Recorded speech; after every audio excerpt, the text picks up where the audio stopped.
Hey everybody, I don't know what the heck is going on. I keep having this thing where I start going live and the audio just goes to total shit because it decides that I'm going to watch my own live stream simultaneously on a 5 second delay. It's total hogwash, but I don't understand it. But it is what it is. It's very annoying. How's it going, GT man? I hope Dean and Zoe the cat are able to figure out what the heck happened. They were here a second ago, but then mm, life happens sometimes. Can be really annoying. I don't know what I don't know what the situation is. I don't know why YouTube would think I'd want to listen to the audio of my own live stream on a delay. But that's where we are technology wise. My hair looks like ridiculous. Hey Cassiopeia, how you doing? Happy Sunday. Glad you were able to make it. The first live stream was not working out at all, so I had to remake the link extra extra repeato. Also, while we're at it, since I'm kind of like putzing around now, say hi to Fred. He's a good boy. He's just a very good boy.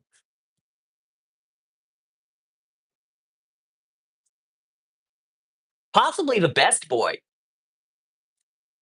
Hey, Zoe the cat. I don't know what the heck happened there, but like all of a sudden, uh, what happened was is that I started hearing the audio from my own live stream on a delay. Um, hey Mark. Yeah, so I started hearing my own audio on a delay, and I was not having any of that because A, it was driving my ADD up the wall, but B, I mean, nobody wants to listen to two of me. Can barely stand the sound of one of me. So I did not need to contain that specific form of multitudes, as Emerson would maybe say, kind of, sort of. I don't know. Um, but yeah, that's what happened. Uh, wish I could like be like big YouTube bigwig and tell them like, hey, you guys are screwing with me, and this is not the first time it's happening. But unfortunately, I don't think they care about people with 1,700 subscribers. I don't even think they care about people with 17,000 subscribers. I think you've got to get to about the 170,000 to 17 million subscriber range before they give a damn. But that's how it is. Thank you so much, Mark. You rock. And to answer your question, Cassiopeia, it's warm, but it's not hot. It's a lovely spring day here. Um, I'd say it's probably in the high 60s or low 70s. Um, baby boy is stirring. Oh, he smells. Okay. So, yeah, he wants to see the loot.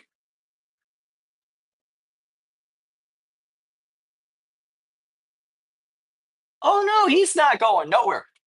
Red wants to see the loot. The loot. Yeah, I was shimming crappy combo love locks today because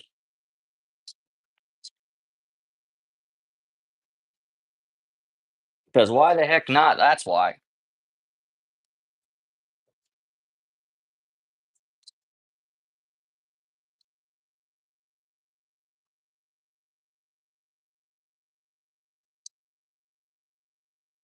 Yeah, it can be so frustrating at times.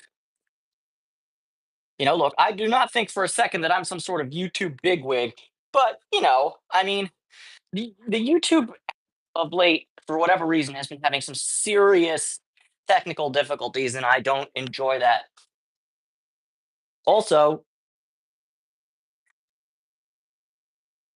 today's today's haul of just non-master branded combo locks. Good God.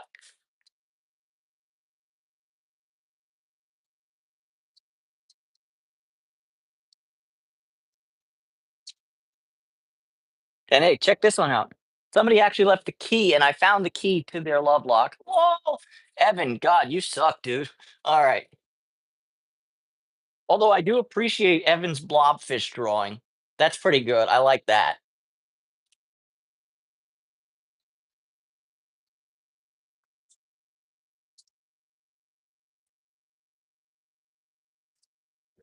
Do I still have my 0-bitted American lock key here? Because I need that. Ah, beautiful.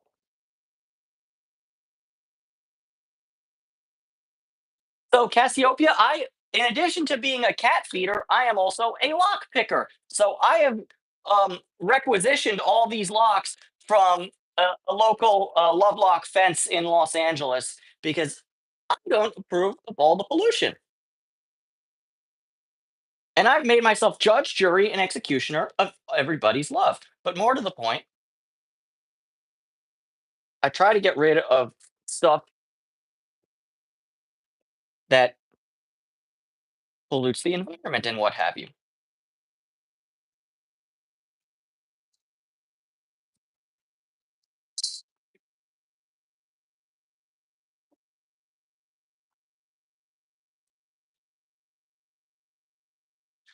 Okay, if I'm going in and out, it's because the audio is being really weird and stupid. Let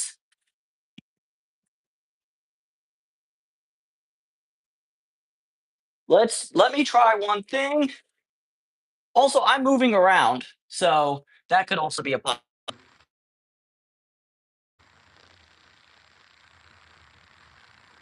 okay. We can hear me.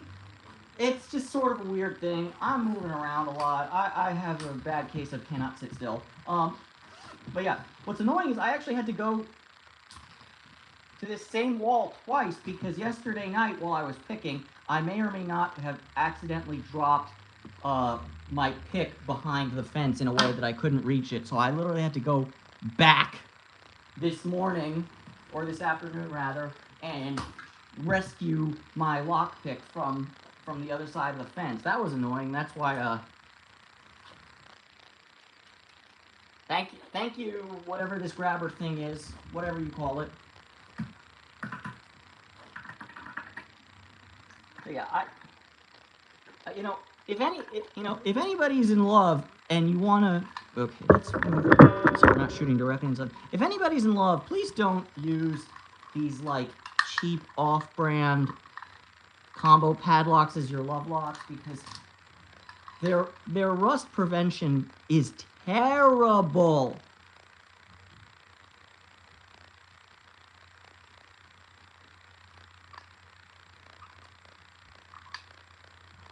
Yeah, so please, if you're gonna do love locks, which I really wish you wouldn't, but if you're going to, try and take my advice and get something that's all brass lock body, brass shackle, because this is just unsightly. How's it going, Elijah?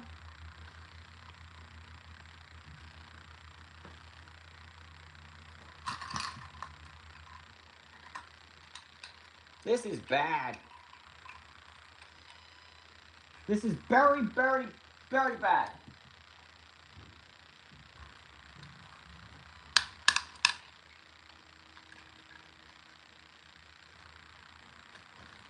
Yeah, I mean, you know, that's true, Zoe, but like, if you're buying, if you're buying, if you're buying absolute crap for a love lock, what does that say about your love? Number one, from a like, smokes weed and gets philosophical POV. But number two, you got to think. This is from a Lovelock fence. I've taken a lot of these cheap padlocks off Lovelock bridges. It's, you know, all this rust is going places that you don't want it going. It's really not good.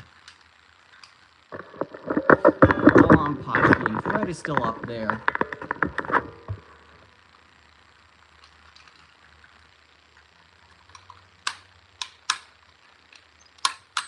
All this is pollution that you don't want in your environment. And look, I'm not some bleeding heart tree hugger. I love V8 noise, but I do care about my rivers and streams and the air I breathe. I know it's a crazy thought, but that sort of stuff does kind of matter to me.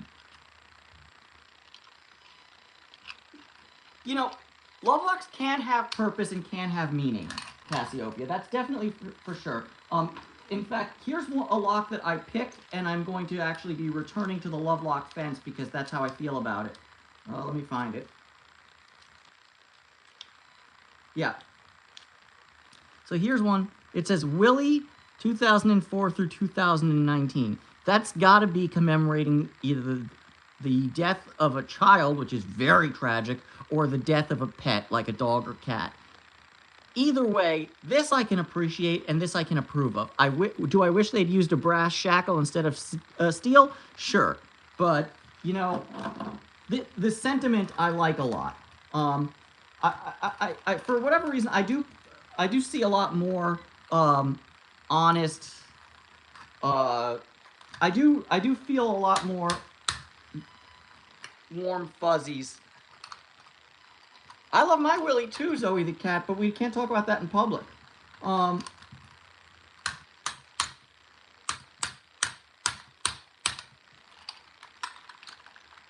Yeah, but I do agree. If it's just to tell the world that you love your significant other, just propose, buy them sparkly things.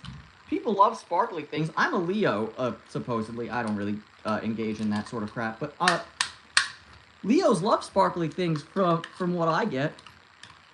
Yeah, Cassiopeia. One thing you'll learn is that the lockpicking community is full of people with really juvenile senses of humor.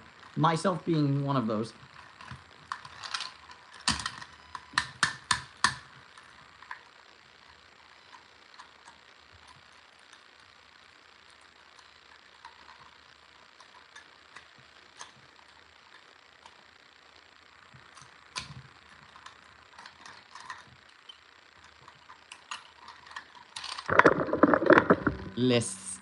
Less stack.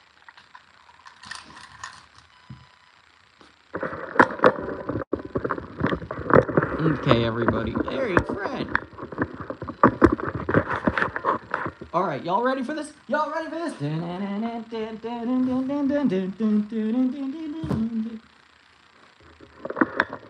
Bam! Hey, yo, Sticker Pot, how we doing?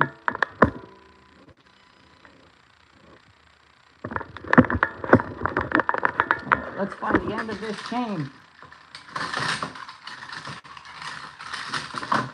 Yes, this is only the shitty combination locks.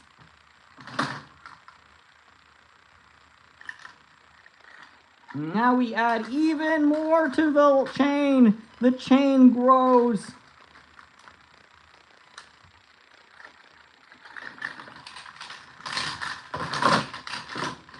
All right.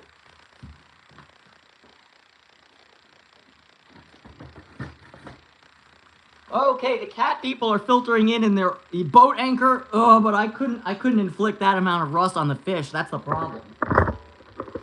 But the cat people are very impressed with the amount of love locks that I've removed. Let the record show that both of these crates are full of locks.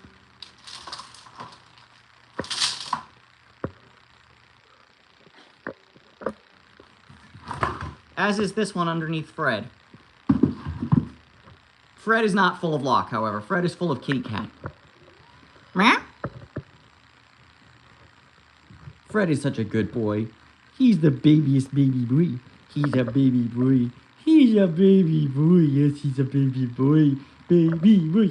Baby boy. Baby boy. He's a baby boy. He's a baby boy.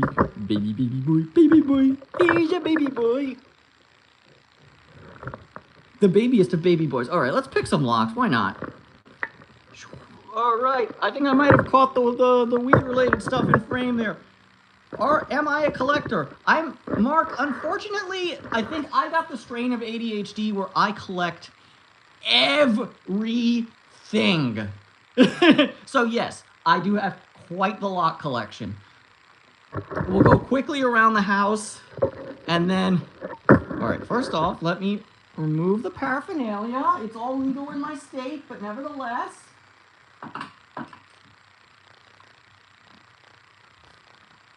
You know, you never know how laws are going these days. So,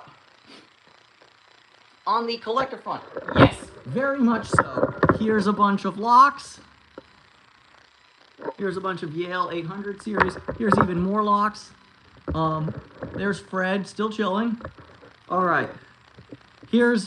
And I majored in photography in college, and I still love it. I just don't do it nearly as much, but I also have a collection of film cameras, like this 1950s Rolleiflex. I got a 1920-something Kodak Brownie Model F. I got this one, which I can't remember what it is. It's some sort of Brownie, but it takes 620 films.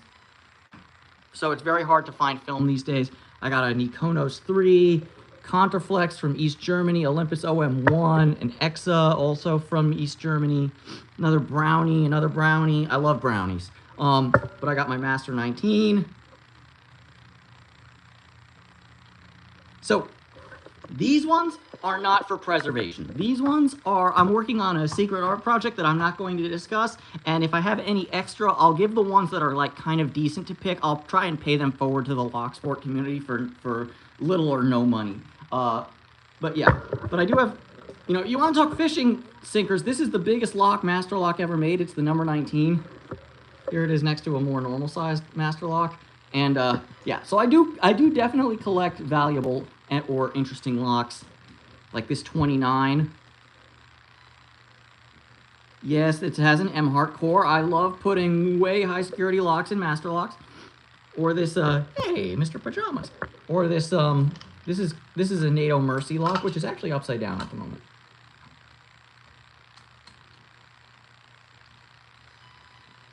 .14 lever Mersey, one of the most secure locks ever made for the British MOD. Menorah. Many American locks. Many American locks. All right. Planes. I also like planes. I wish I could collect planes, but I just don't have money like that. Oh, but before I head upstairs, more cameras. The 67 in David Romano 67 actually comes from this camera, the greatest camera ever made, the Pentax 67. And Polaroid SX70, a great film camera. The British lock. I will be right back for the Mersey lock in just a second. It's a very interesting system. We're heading upstairs because there's more. There's always more. Hey, Louisa. There's more. My house is more of like a pigsty than a museum. Here's the Museum of Caca. Benny, sorry I scared you. I didn't even notice you there. You're a void. You blend in. And yes, key duplicating museum. Key duplicating machine, not key duplicating museum.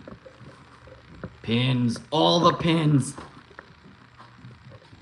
Benny. He's a Benny. Okay, let's go back downstairs because my upstairs is more of a, it might not be a museum, but it's more in my private area, whereas the downstairs is more like, everybody's welcome. All right, let's check out the Mersey lock. Excuse me.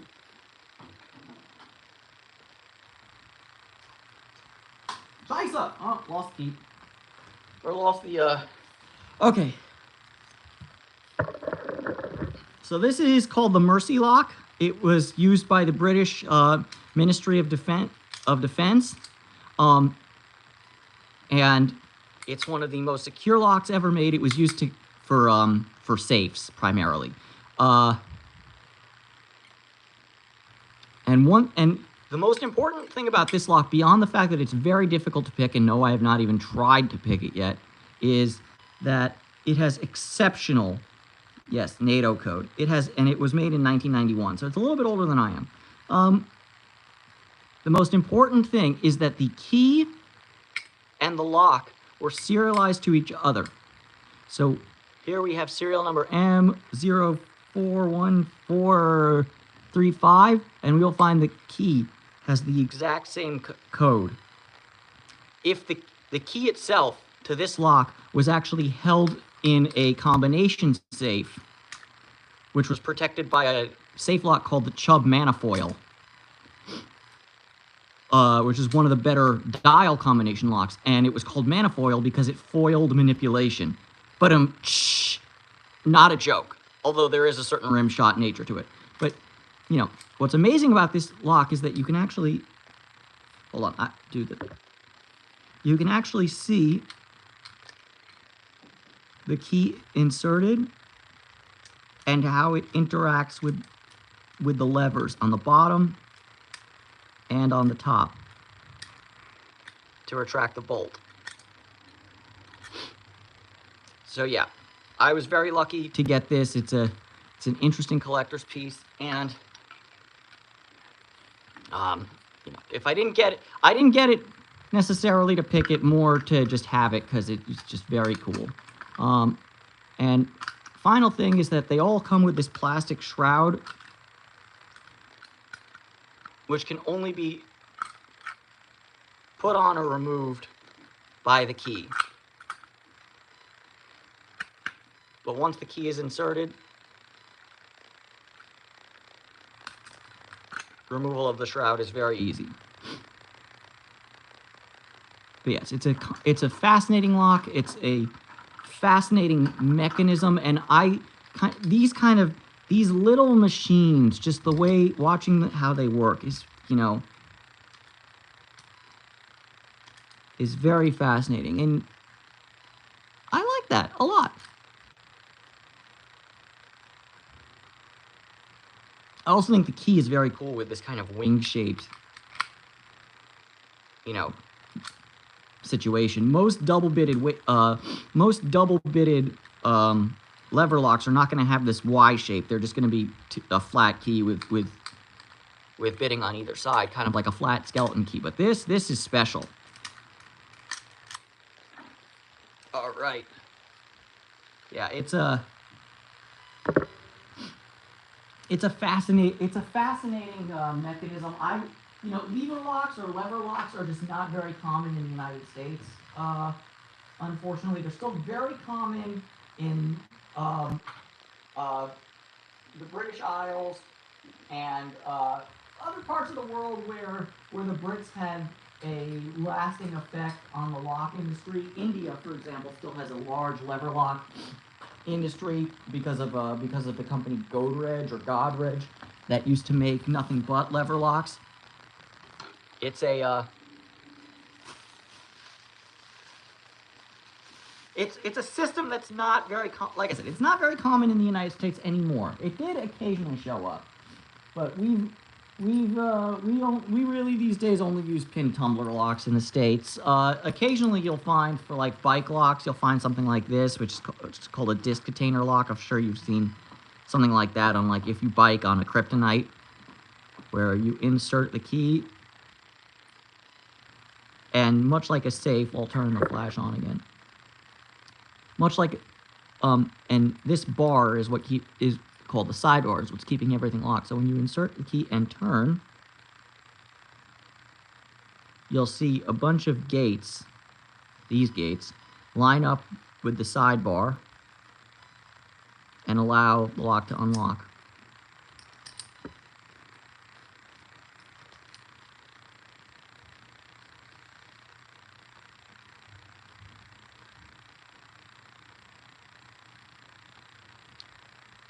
And just watching these mechanisms in action is just, it's just very nice. The Shmoozinator, Dean, I'll have you know, as a member of the tribe, that I am the Shmoozemacher.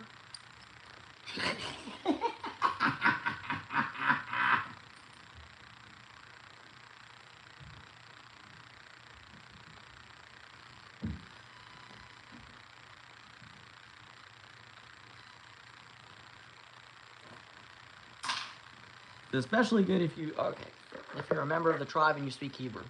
Or not, that wasn't Hebrew, that was Yiddish. Mrs. Boop! Hey, Em!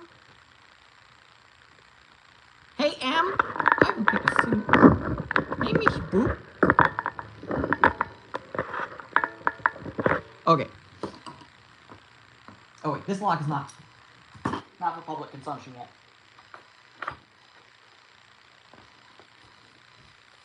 Also, all right. I think we're gonna pick this Brinks lock. Maybe. It's been putting up a little more struggle than you would think for distinct springs. Also, G Keyman, I don't know if you're in the chat yet. I haven't gotten the lock back together yet, but look at that Yale. Look how good that thing is looking now.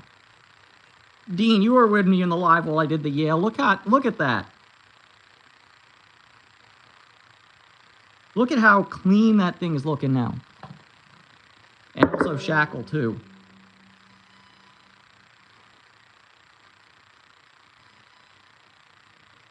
It's not perfect. There still is some some scale or whatever, but this is, I mean, it's looking really good. I'm waiting until I get I've been putting off buying blanks so I can make a key for it, but so once I file a key, I'll put it all back together, but right now I'm gonna leave that sucker over there. Might end up picking and taking this guy apart on this stream just for shags, because I thought it was on. I thought I removed all the. Also, yeah, you can tell it's a later production one because it says Yale with lowercase. By the way, the older ones, all caps.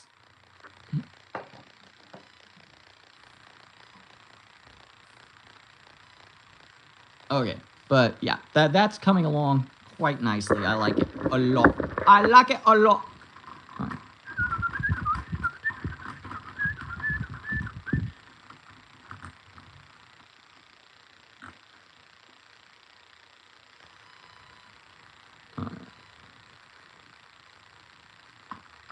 So I believe, based on the shape of this retention plate, the fact that it's made in Taiwan, and just everything about this lock, that this Brinks was made by the Federal Lock Company in Taiwan. It shares a lot with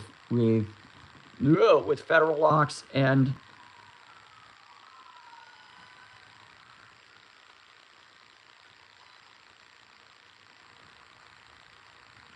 there's just something extremely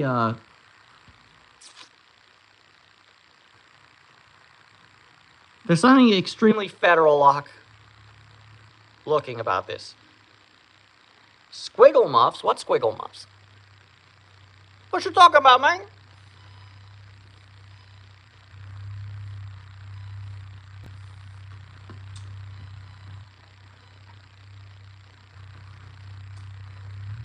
All right. The Meow Zedong. Oh, he's chilling with Meowsif Meowsif Stalin.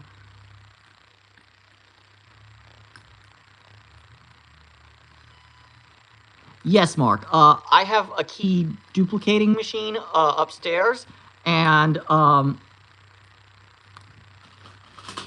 got lots of blanks just all over my house. So if I'm not good at I'm terrible at key impressioning, which is something I've never really picked up, but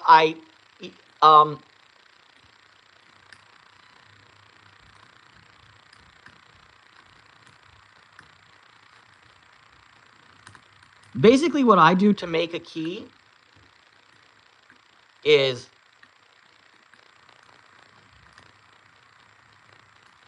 let me halt proceedings on this, and we'll break out. Okay, so this is the part of a Yale padlock that I took apart and cleaned because it was very disgusting earlier in the week. So whenever I get, so this, the reason I haven't made a key for this is because this is what's called the TC section, and I don't have any blanks for that particular section. What I'm going to do is, whenever I get the blanks, is I'm going to populate all these pin chambers with keys, or with the pins from the lock, which are over yonder in the corner. And then once I do that, like I said, I don't have the correct key, so this is not going to actually insert, but I'm going to insert a blank key, and it's going to lift every single one of the key pins in the lock above the shear line, because obviously it's a blank key. And then I'm gonna,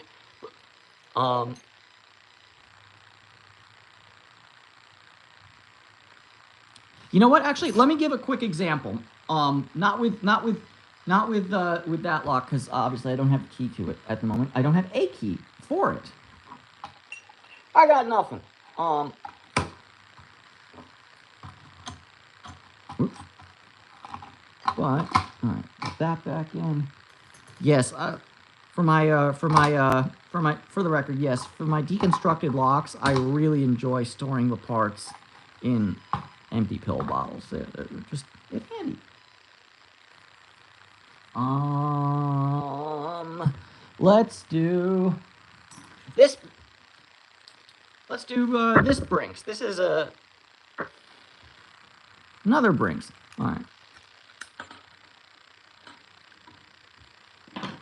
No, that's Phillips 2. Where's my Phillips 1?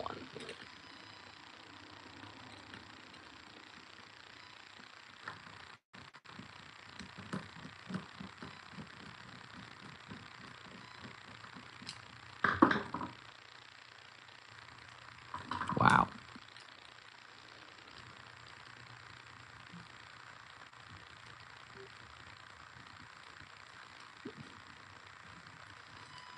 Oh, Dean, too late. I already saw the Gautier reference. Ha ha. Although it's crazy though that beat is now going viral again because of what's her face? Because of Doechii making that "It's our anxiety" song. All right, so this is, by the way, this is what the core and the inside of a padlock usually looks like. Hey, he made one perfect song and then he disappeared off the face of the earth. Gautier did. It's really quite impressive.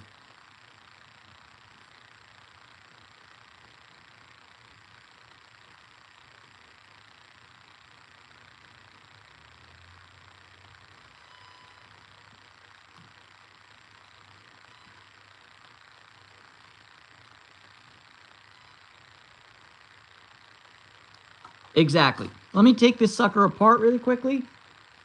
Exactly, G came in, but some people are visual learners, so just, show visually. Where's my American follower? Thank you.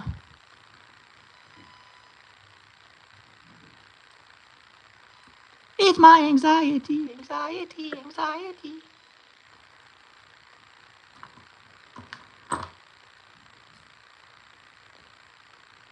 Ah! Oh no!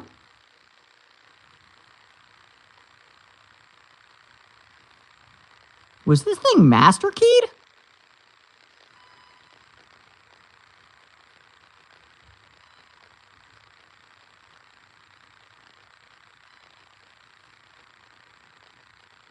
No, I don't do the soot trick, except... Alright. As you can see, these pins are correctly aligned at shear. These pins are below shear because, I think, which is weird because there's key pins. Oh god, G-key, man. But yeah, basically, what I'm doing, Mark, is if I see a pin that's like that, above shear, it's called, I'll break out a file and file the key down at that position until this pin sits flush again. And when all the pins sit flush, the key will turn. Give me a quick second, because apparently I have sent well,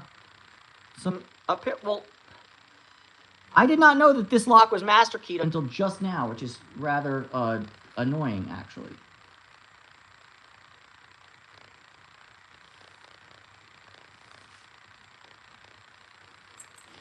Give me a hot second, everybody. I gotta find an American lock size master wafer. Great.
All right, well, I'm not in the mood at the moment to look for American Lockmaster wafers because anybody who's messed with them knows they are a royal pain in the keister to deal with, find, service, whatever you want to call it. They are a pain in the buttocks.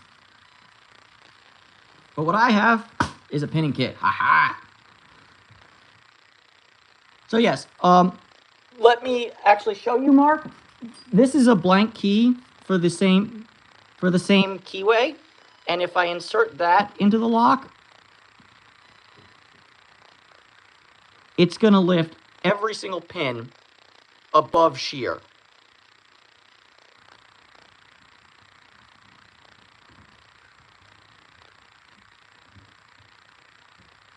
Which will, but, so I'm going to take it and file at every position right now. But I'm going to file more at position 3 because it's way high than I am at position 4.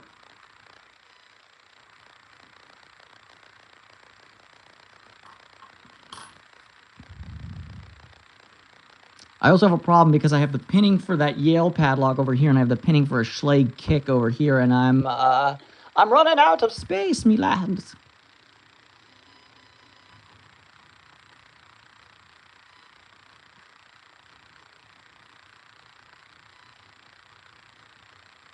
Also, I mean, this is going to be a completely tangential question, but while I have a captive audience, I might as well ask.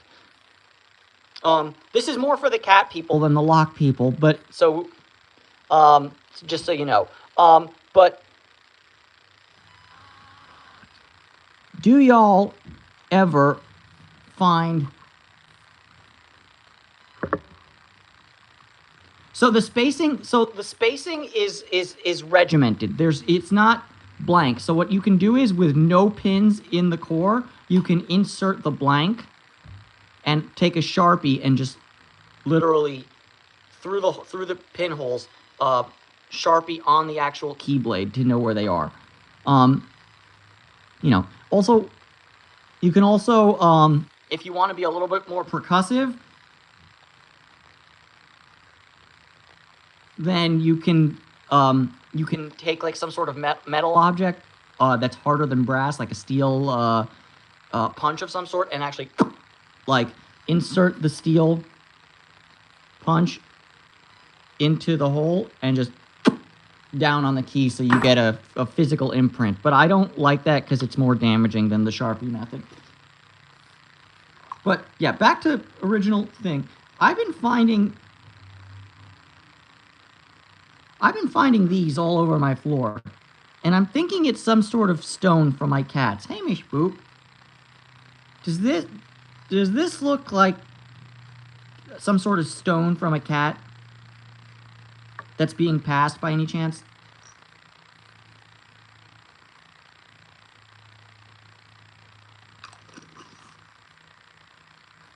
Because I'm getting a little worried. I'm gonna... No, oh, you can absolutely... Yeah, you can absolutely file too little or too much. And as an example, this Abus 7240, I filed this key.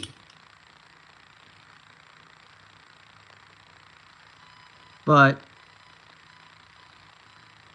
it does look like old BBs, but they're made of dirt. Because...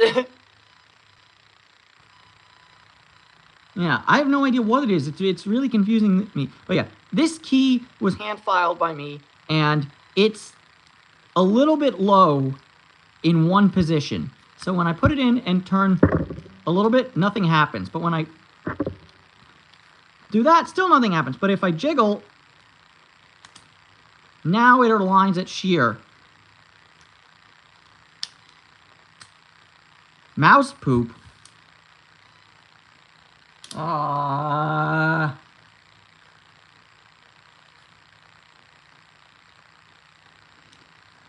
Oh, geez Louises, I hope it's not mouse poop. Oh, that would mean the greebles in my wall are actually Nice. And that would suck. My place looks like what? Like Dot? My place looks like message retracted. It's okay. I know my house is a mess. Looks like lock heaven. I'm sure there are more lock heavens than just my thing. All right.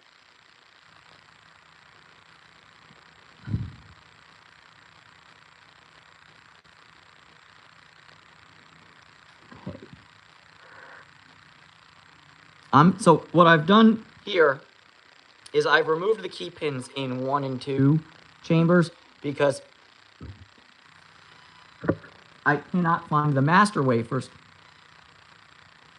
And because of that, the key pins are sitting below shear, which means if I put everything back together, the lock will brick up.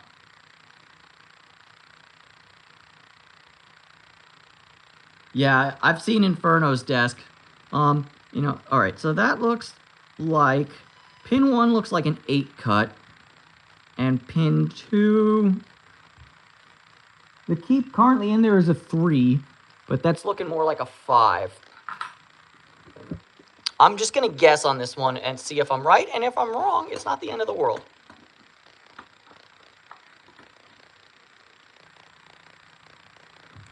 Okay, where's my tweezers? Earth to David's pinning tweezers. Bueller. There they are. Okay. I think 1 is an 8.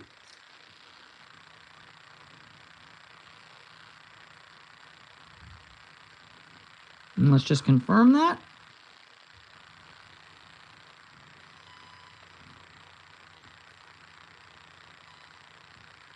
Yup. And what did I say the other one was? 5 or 6? Let's try 6. Okay. Here's an example. Mark, you see how I put, there's a pin in pin 2 and it's slightly above shear? That's the wrong pin.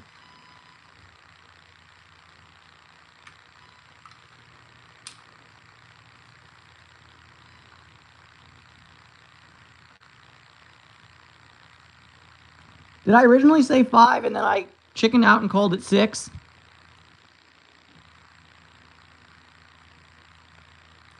Five. Beautiful. All right, now we can see all the pins align at shear. You can also see which pins are brand new out of the pinning kit and which ones have had some wear on them because they've turned many different colors.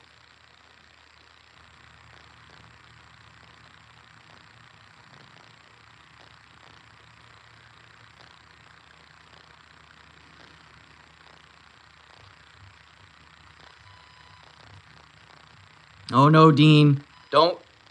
Ice cream? Oh, I'll tell you one thing. I'm so glad that near my apartment there is no ice cream shop because I have quite the sweet tooth. And that would be bad. All right. The last thing I want to do is I'm going to check the actual Bible over here. Yeah. Exactly what G Keyman said. So I'm currently, because I have the correct key, the original key from the lock, I'm literally just inserting the pins until I get the correct height.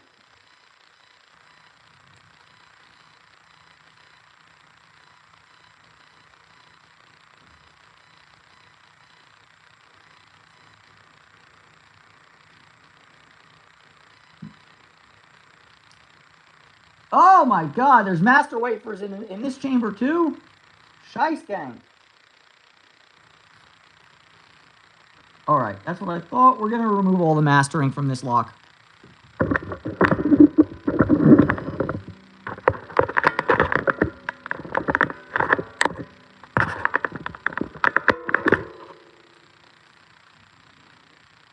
That's okay. 3 was mastered also. I bet you 4 is mastered also. Yup. I'm so glad I'm finally getting around to repinning this, I guess, because this is these tiny.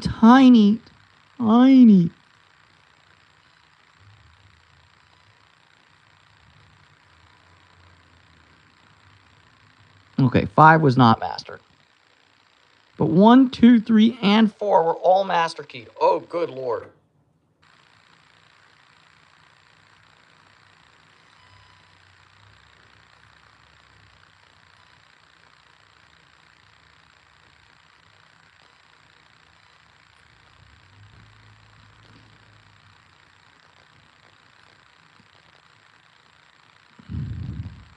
Now I'm doubly embarrassed because I used to struggle with this lock all the time because the bidding was super extreme, and I never even bothered to gut it beyond.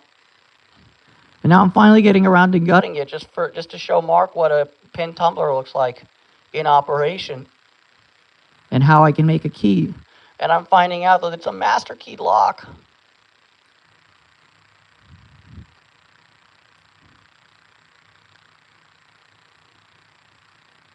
Yeah, exactly, Mark. That's what I do when I don't have when I have a blank key and I don't know the bidding. All right.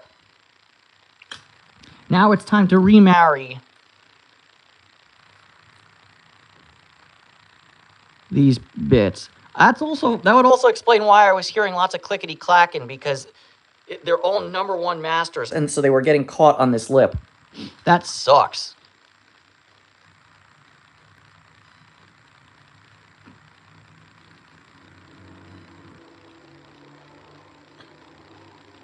All right, back together. Works. Remove the key. You want to be very careful about this because there's nothing holding them together, so if you pull the key too much, you're going to pull the whole core, and that's going to suck. Reinsert our C-clip in the back. Where's this lock? Where's Le Brinks?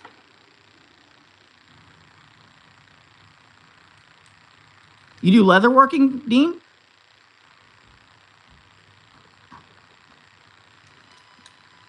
All right, back together. Now we just need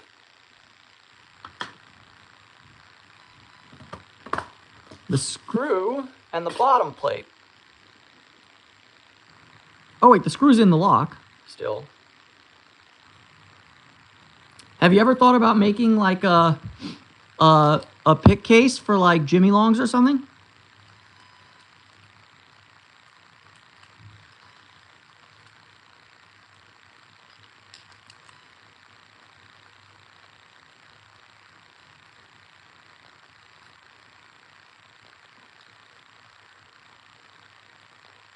Also, lurkers, there's 13 of you, but Dean, Mark, and G. Keyman are dominating the chat.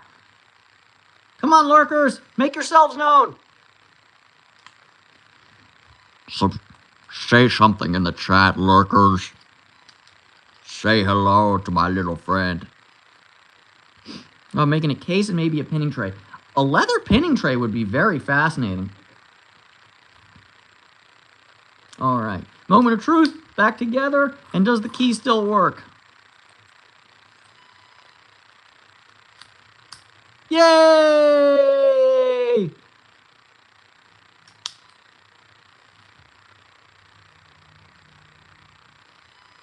No, I just got really close to the microphone so I could say something like this. Okay, Zoe. But does he like spandex? Dean?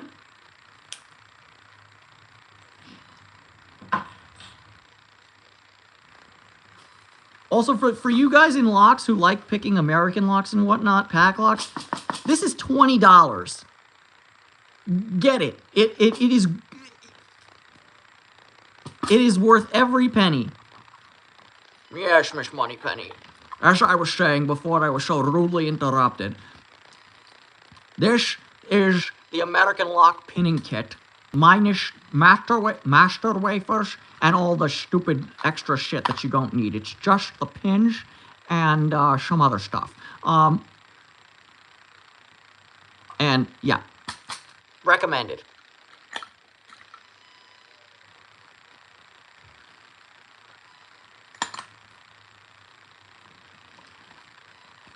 Yeah, yes. Miss Joey the cat. Have you thought of yourself as pushing the Lord? Mrs. Boo.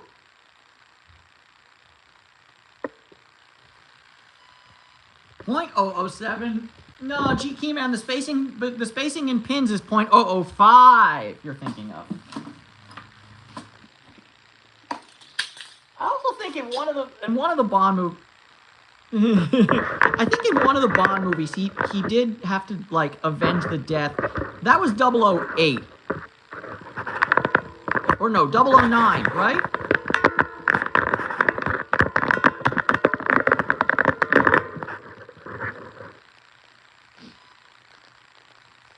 Yeah. She can pick locks.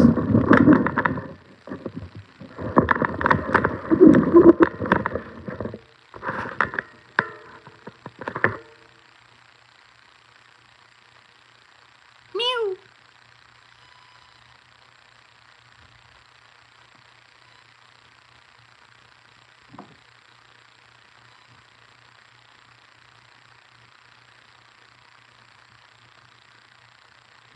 But yeah, and you don't really need a machine, Mark, because what I do, like, look, don't get me wrong, a machine would definitely make life vastly easier and faster. But when I'm filing keys, I'm not using a machine. I'm just using straight up files.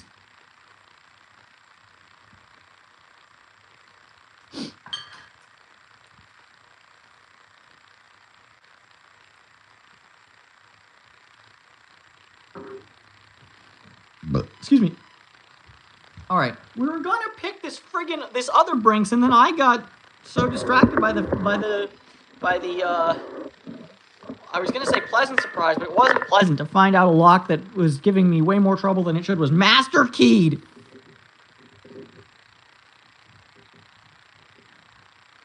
Oh my God, to my undying shame. All right.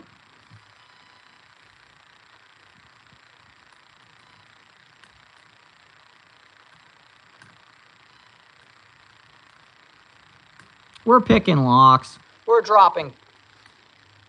We're off our cocks and on with our socks.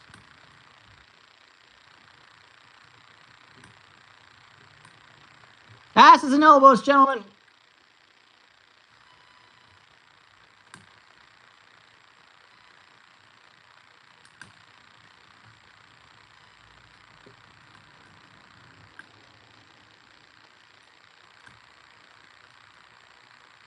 Made in America, G Keyman, or one of the newer master locks that was either Mexico or China?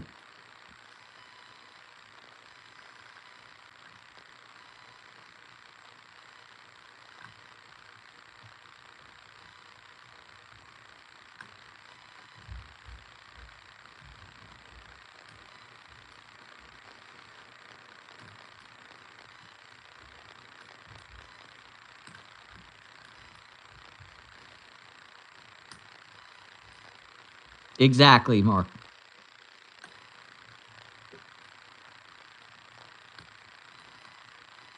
And when all 6 pins, yes, this is a 6-pin lock, when all 6 pins are at shear, the lock should open. Now, one thing, I have had this lock apart before. It's not mastered, but one thing I did notice was that this lock is full of grease of some sort.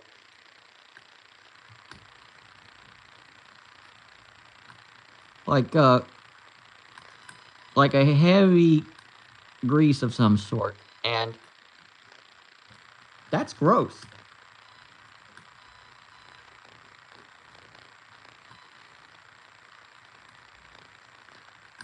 Ah.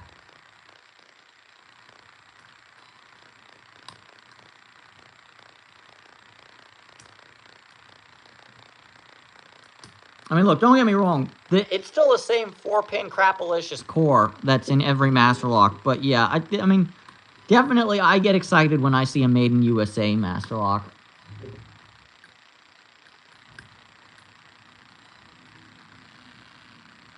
Oh, this is Dean, this is like a double whammy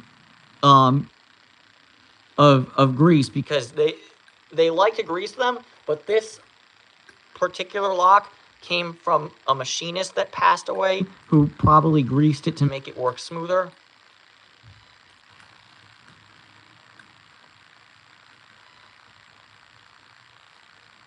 Yeah. They should bring back the lion on the key, but they won't because it costs money. But you can still, like, these days I see people actually selling, like, walking lion key blanks on Flea.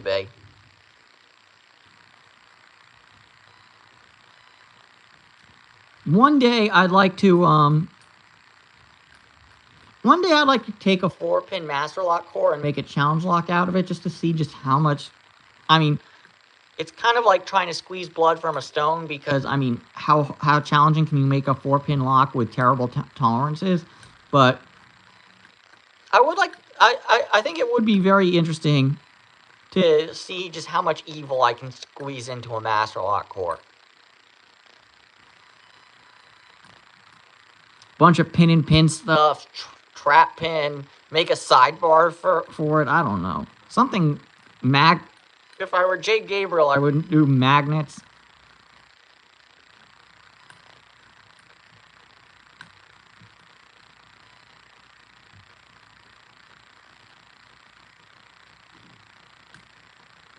All right, thanks, Mark. Thanks for being here as long as you were, man. I appreciate you extremely a lot. You rock, dude.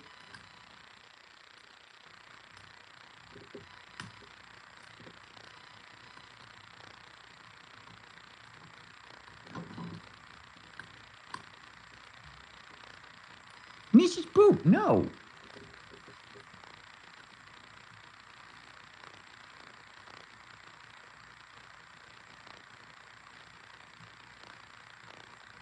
No, Boop.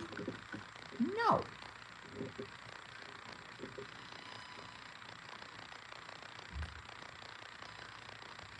Monster Energy Drink Ice Cream.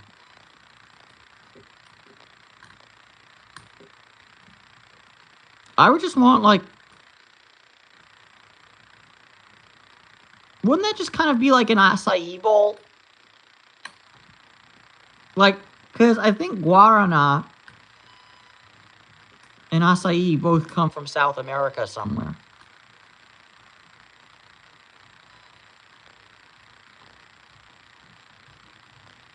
Brazil or something. I don't know.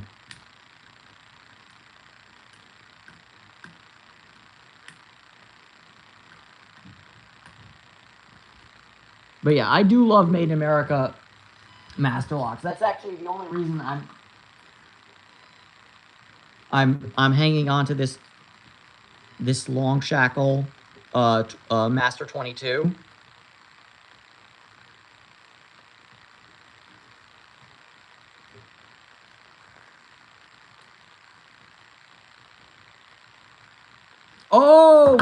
Oh, G Keyman, you mean like this stuff like this, where it looks like it's a 141, but then you turn it over and oh, it's a 140.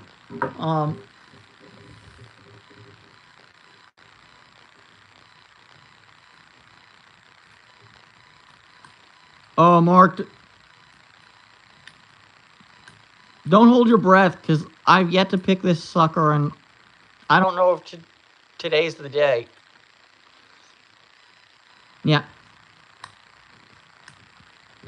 You know, I bought that 22 just for the key, because I wanted to see if I could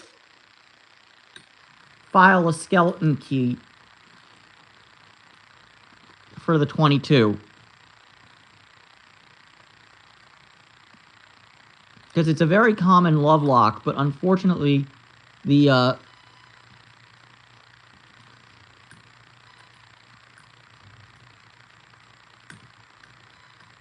yeah. 9 is the number 9, 10, 11, and 12 are all warded locks from Master Lock. Whether there's a number 13, I don't know. 14, I don't know. We all know 15's the big honker.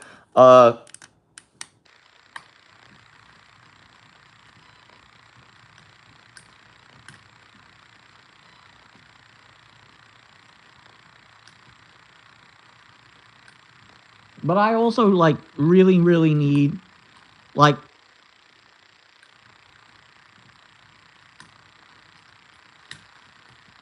Hot water, no. But what I can do... on that front...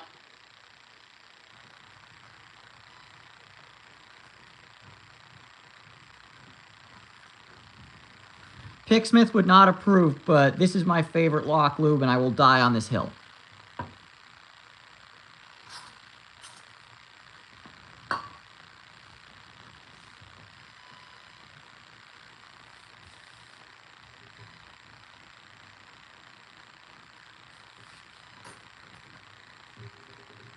Let's see.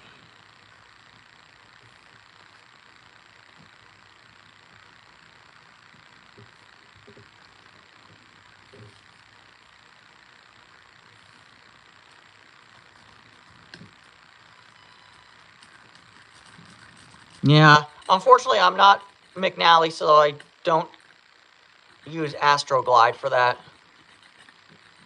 All right.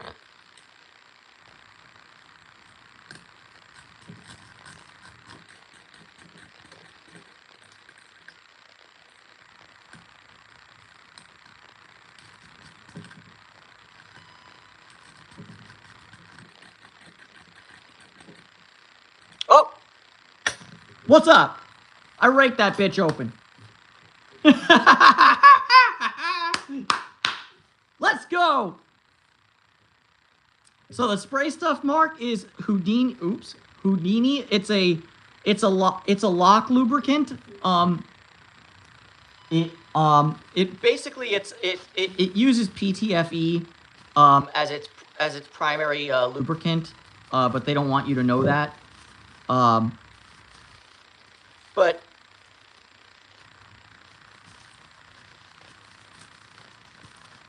But yeah, historically locks were lubricated with graphite, which is an idiotic choice if you ask me.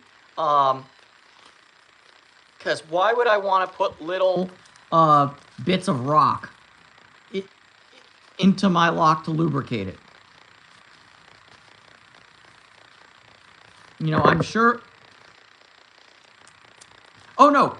So difference. It was greased, not lubed. And the grease is like a very thick, gelatinous thing.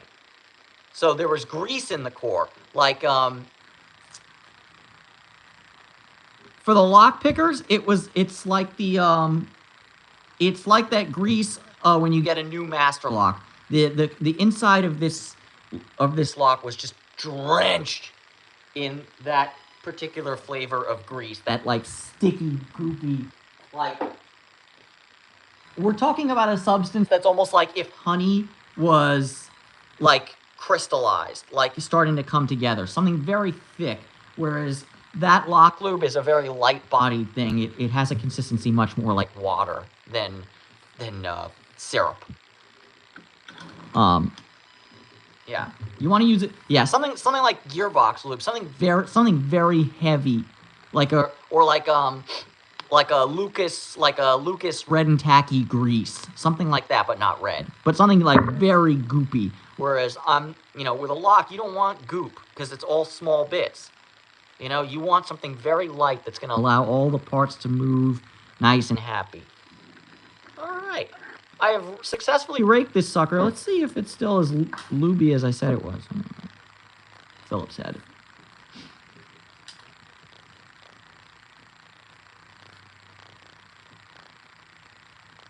Yeah, and so G-Keyman, my worry is that there is a not insignificant amount of grease in the actual core of this lock. So we're going to actually have a look-see.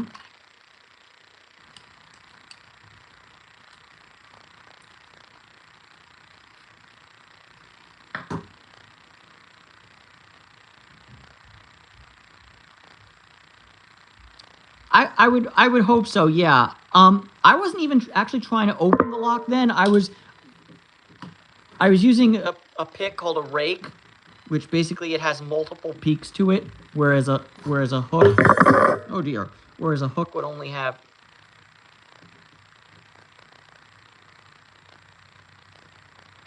one hook. Basically, so I was trying to kind of work the lube in with this, and I just happened to get lucky, and I opened it. Sometimes it's better to be lucky than good. Yeah. And honestly, for the actuator, the locking poles, the shackle, I just use Tri-Flow. That's my grease. Like, I just need it to, it's really just like for the ball bearings, I just need the ball bearings to not, run away while I'm trying to insert, for example, the actuator. Beyond that, I do not care.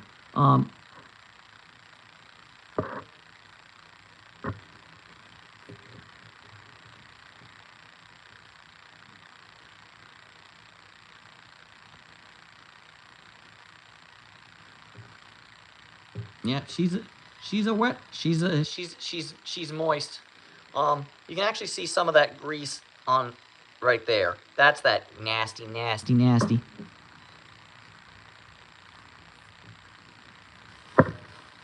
So, I'm also somewhat curious.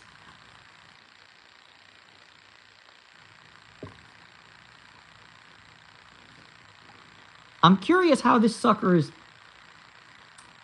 pinned up, but we're not going to do that right now. We're going to do that later. But yeah, the only reason I kept this particular 22 is because, wow, the ADD is strong with this one. Is because of that. Made in USA.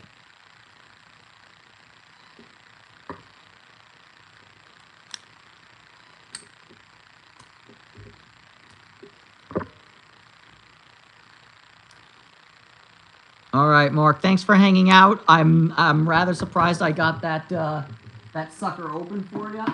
That was a big surprise.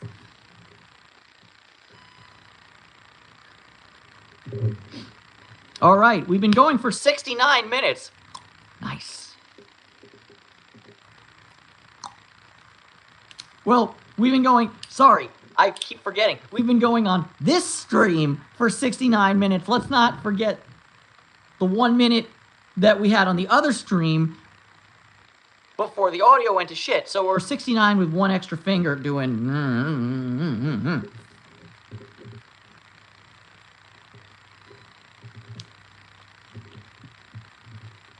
You take that 69 with the extra finger and do.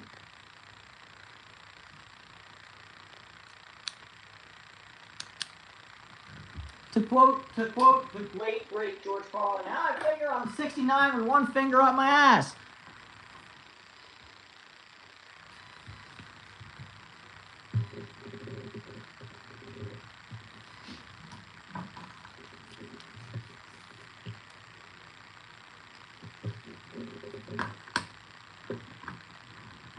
We'll give a shot at this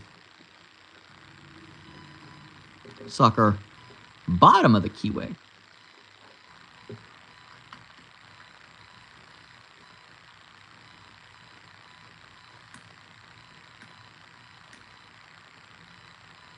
Oh, Dean, I'm very jealous of you, man. I was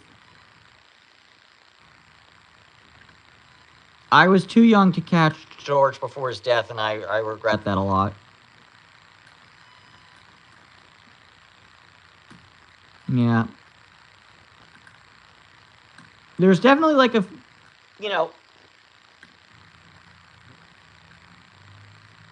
I mean, I don't want to get, look, I'm in my 30s. I don't want to like prematurely become an old fart and be like,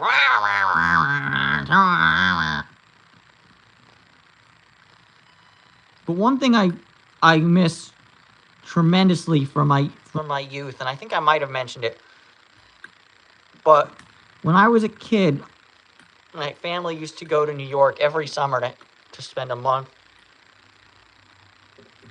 with my grandparents who lived in the Rockaways. And every day, early in the morning,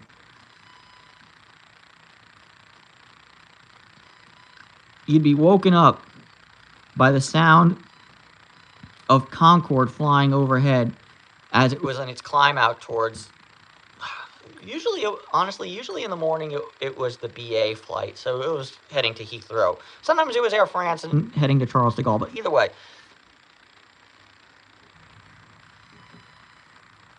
And I even mentioned this to my mother, who grew up there and had, was witness in her adolescence to all the Concorde flights of the 70s or whatever.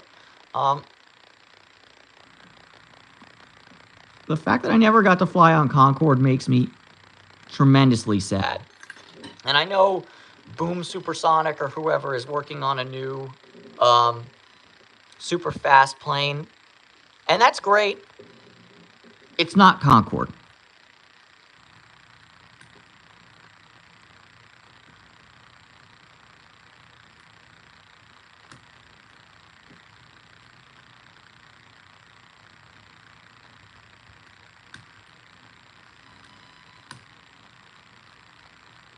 In the same way, I think I've seen some pretty funny comedians live, but they're not George.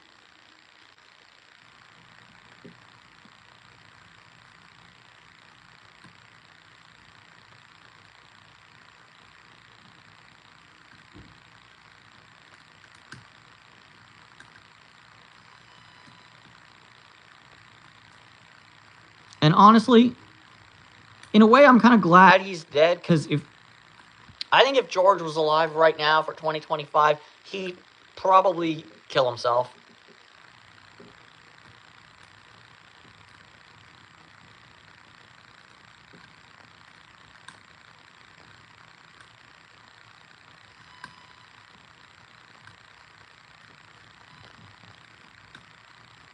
I mean, George hated guys named Todd. Could you imagine what he could do with a cadre of kids named Aiden, Braden, Jaden, Caden, Daden, Maiden, Eaden, and Thaden?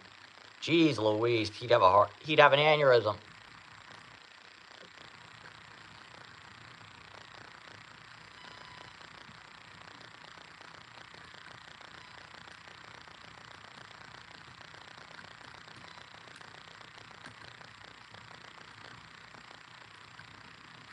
Yeah, he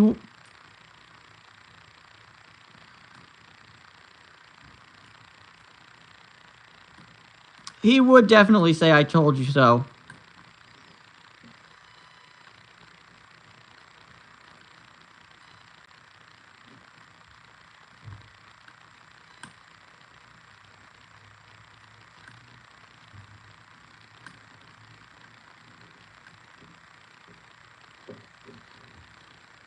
Considering when Carlin was at the peak of his popularity and what he lived through, I'd be very curious, and I don't want to get too political here, but I'd be very curious to see what Carlin had to say about the sitting U.S. president ridiculing John McCain, of all people.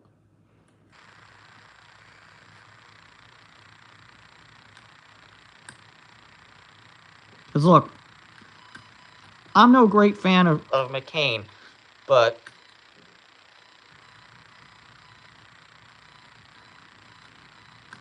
dude was a legitimate war hero. But no, only losers get caught. And that's the end of the political stuff. But I do think it would be very... No. I think Carlin made no bones about the fact he did not like Reagan or any of those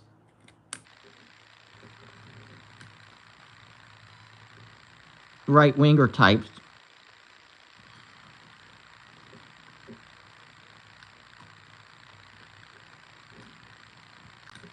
So I wonder what he would say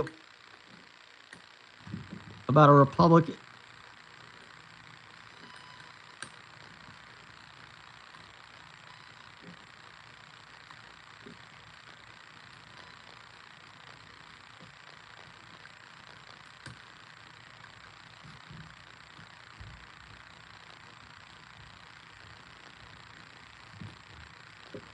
I don't know.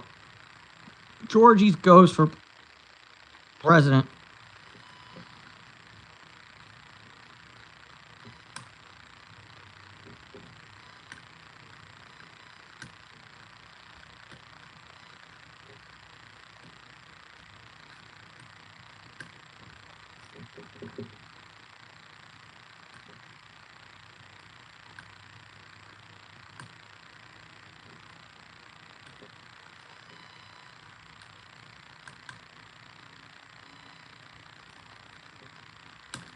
I mean, you can definitely be a loser if you serve, but you can't call somebody a loser for their service and because they got captured.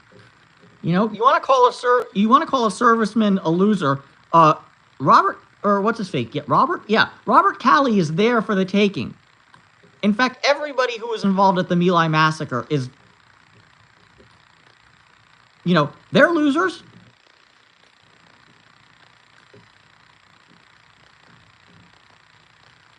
All the people who were taking those photos in Abu Ghraib prison, they're losers too. But they're not losers because of their service. They're losers because of their actions in the service. That's the difference.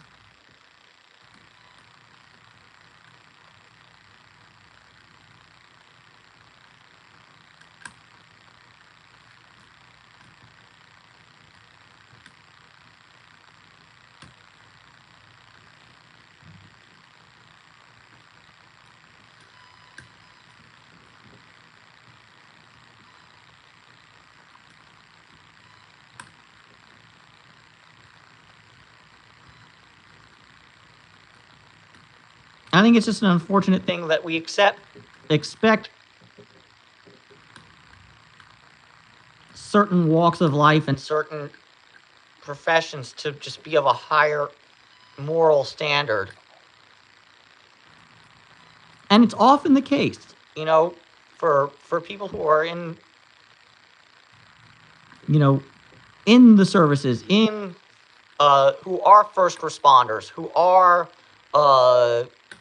doctors, religious leaders, whatever. But unfortunately, those places that depend on the goodness of people are also breeding grounds for some of the worst traits of humanity and some of the worst, you know, scumbags and swindlers.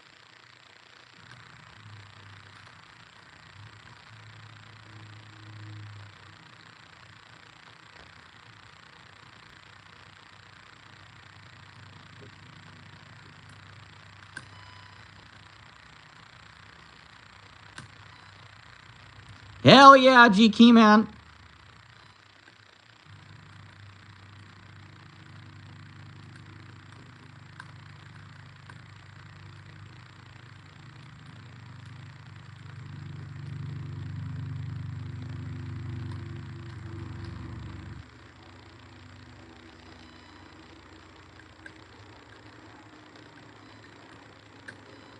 I don't know if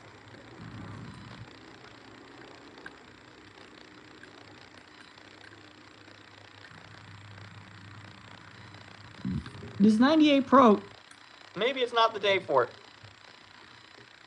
I will say this, the guy who gave me that, whoa, scheisse, this very beautiful Brinks padlock, which I finally got open, also gave me this vintage Master 1500 brass body with the original champ.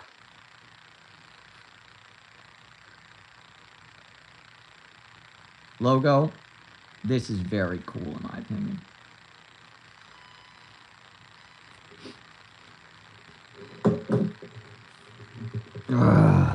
Yeah, I can do without snow. Yep. I'll stay in California.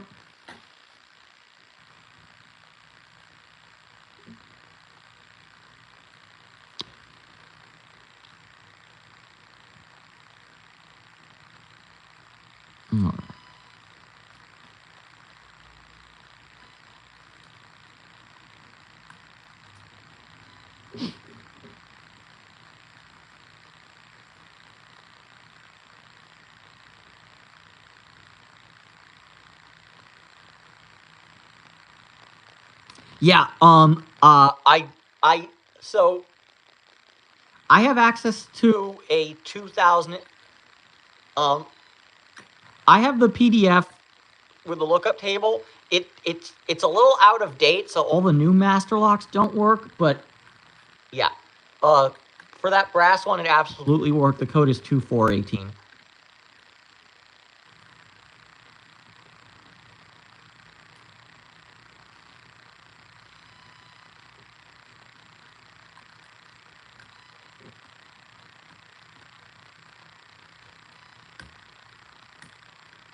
Which I figured that one out. I figured out the combo from the PDF, and I got the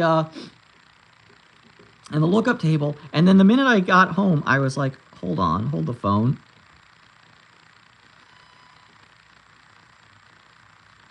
I don't know if you can see it, but the code is 2418. It's been scratched into the back of the case. Why?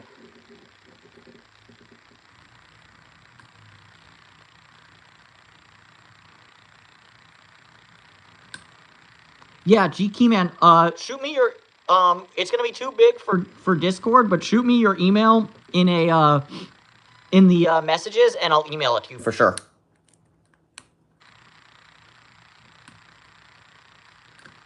Yeah, it's I believe, you know.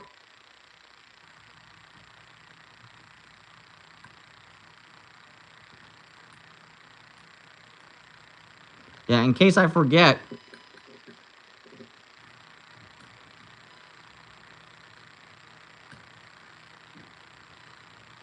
Yeah.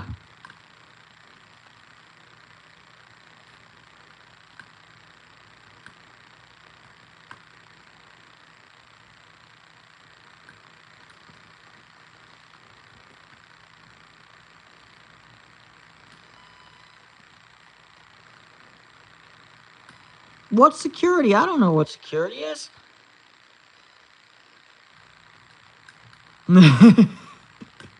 Is that going to be your thing, Dean? You're just going to call me Ravid Domano all the time? It sounds like name from Belarus. Hello, my name is Ravid Domano, and I am a member of Molchat Doma.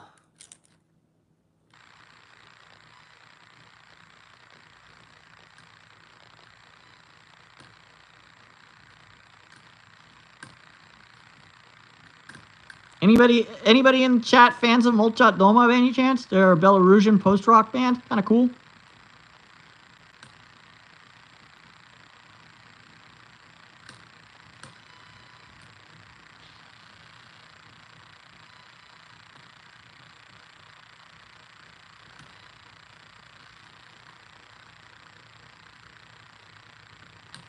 If you're on Instagram, you've almost certainly heard some of their songs recently, because thanks, GK Man, just got that. We'll send it to you.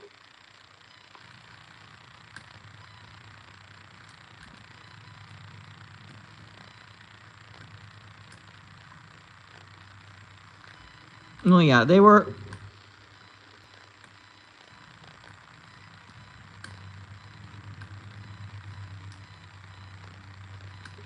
There were a lot of reels with them recently.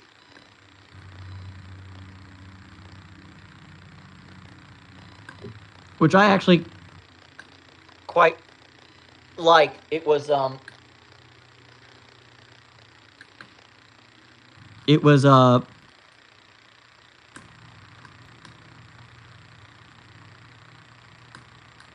scenes from a Soviet movie called Amazing Adventures of Italians in Russia or something like that. And there's a scene in the movie where they land in Aeroflot Tupolev 134. Beautiful plane, by the way. On a highway. And somebody put Molchat Doma's most famous song, Sudno, as the, like, dubbing for it. And it's just... You ever have one of those moments where, like, perfect visuals and perfect audio come from two separate sources and yet combined, and you're like, why wasn't it like this before?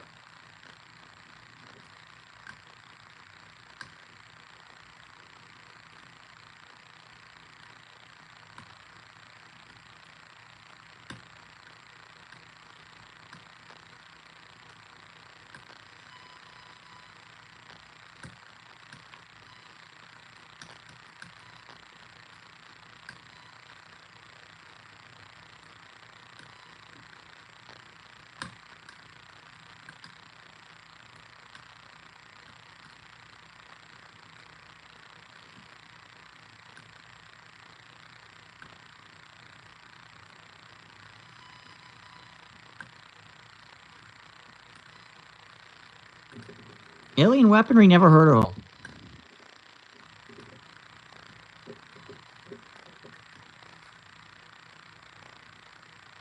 What genre are we talking about?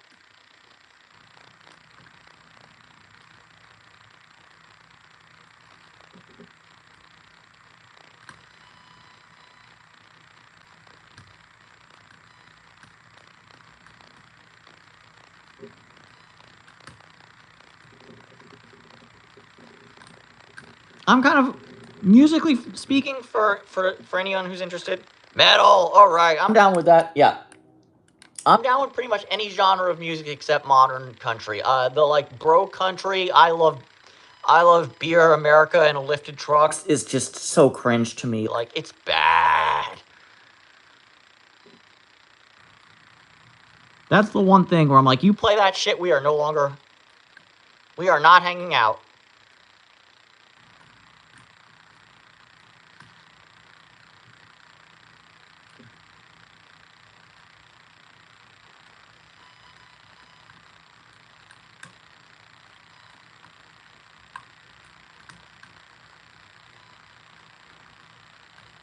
I love me a tractor, and I sure do love my sister. I was fucking my sister in the backseat of my tractor. It's a John Deere, I have no right to repair, and I just don't care. Send in the Mexicans.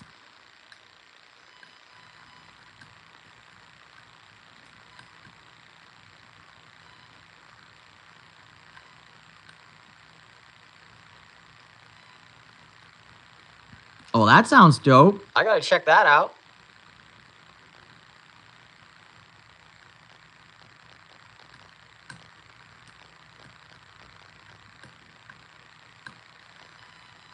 I don't know why, but suddenly I had this vision of Wind Rose singing in Maori. Just like, I don't speak any Maori, so I'm not gonna do it, but just imagine, I am a dwarf and I'm digging a hole. Diggy, diggy hole. Diggy, diggy hole. But in Maori. That'd be hilarious.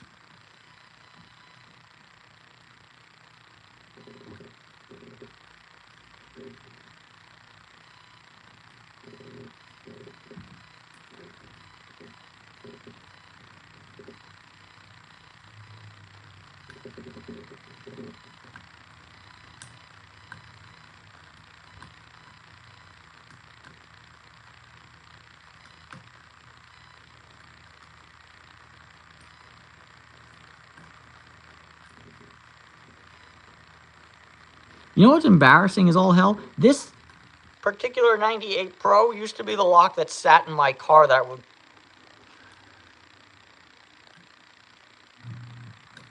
pick when I was stuck in traffic. Apparently,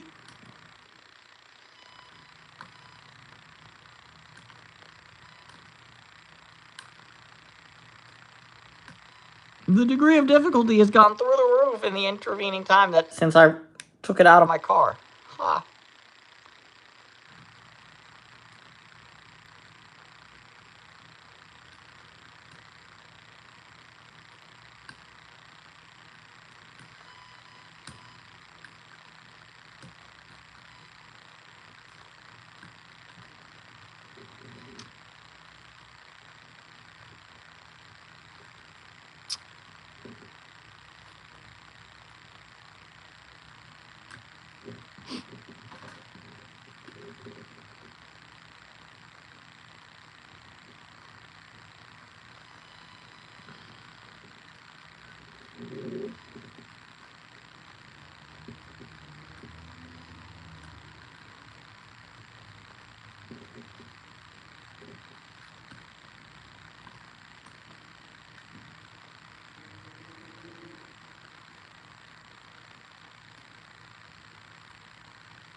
Hell yeah, G Keyman. There's a flea market in my local, near my local high school. Every Sunday. And I used to go there all the time for used cameras. Never went there for not. For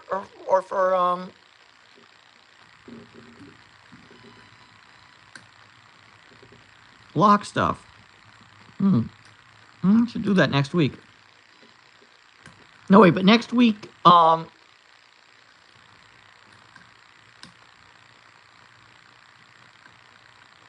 oof.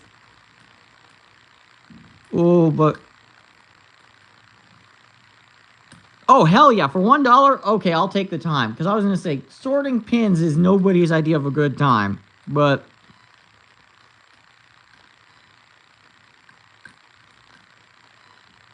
for $1? Heck yeah, I'll sort pins. Go for it.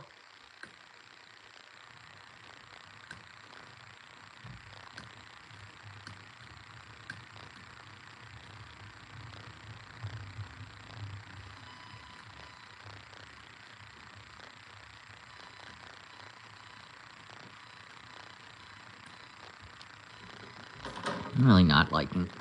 Let's see, going back. Maybe, David. Maybe. Now just maybe.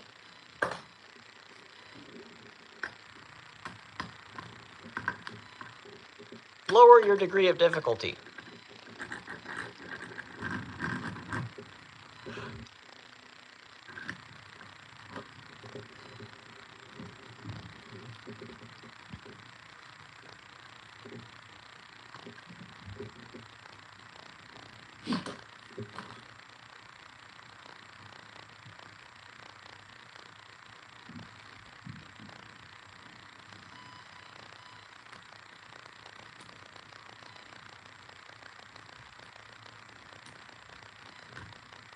Oh, it's all good, GK, man. I'm probably gonna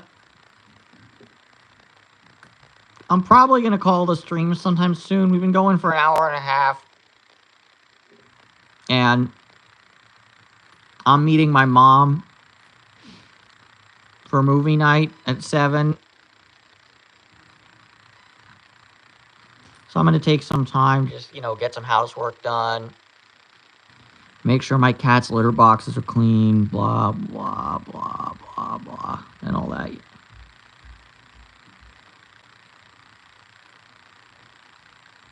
So yeah, people who want me to stay around for the yappery, pray that this Abus 5550 turns out to be just as difficult to me as that 98 Pro.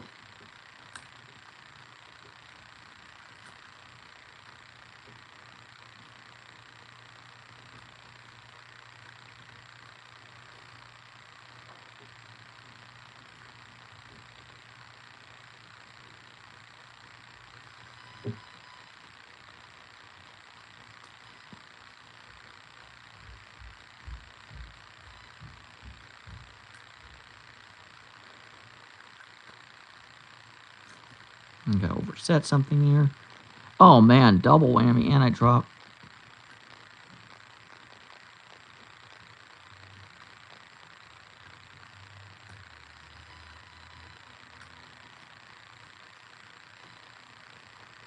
But yeah, for the 11 people in the chat, what's the best thing you ever got at a flea market?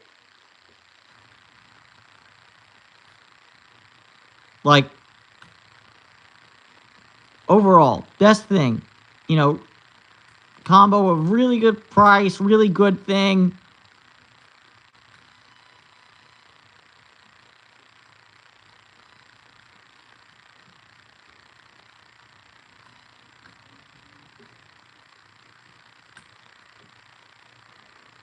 A surplus Geiger counter. We might need that in the coming nuclear holocaust. Or does it work? Yes, David, I tried it. I went to the site of the Chernobyl meltdown. Ooh, that's a good padlock too, 351. How much did you pay for the... Or 341. Sorry, I have a 341. Yeah, that's a good padlock. How much did you pay for the padlock and the Geiger counter?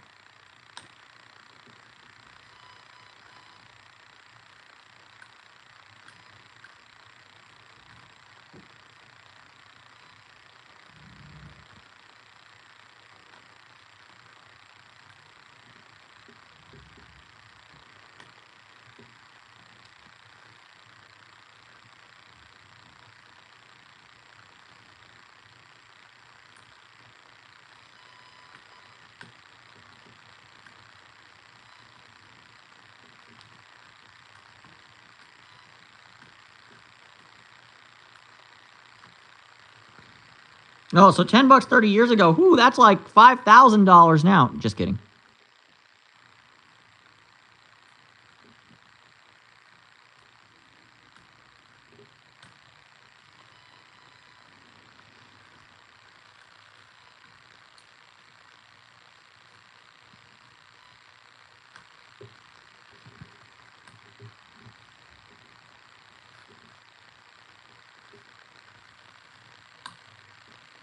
I've been told many a time by some of my older friends how much they used to be able to buy 30 years ago for $10.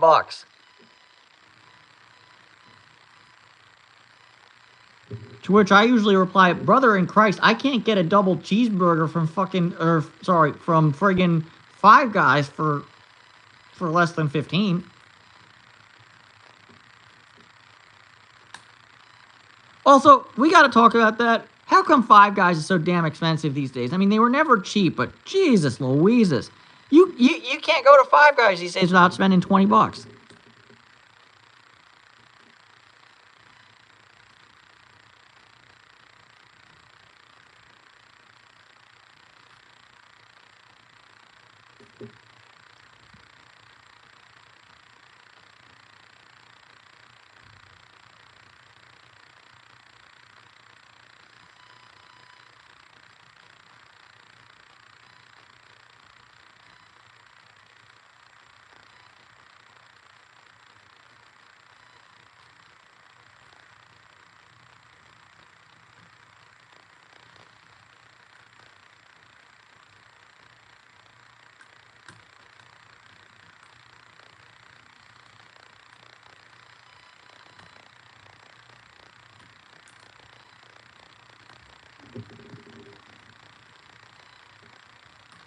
Yeah. For me though, it was probably that Polaroid SX70. Um,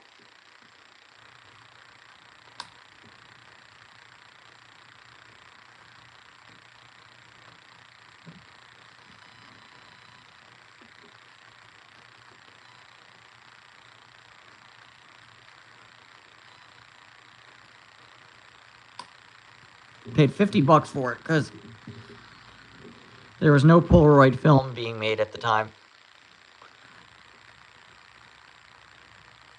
Good luck getting one in that condition for under $250 now.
Okay, 13 people watching. We know what G. Keyman and Zoe the Cat's best flea market finds were. How about you?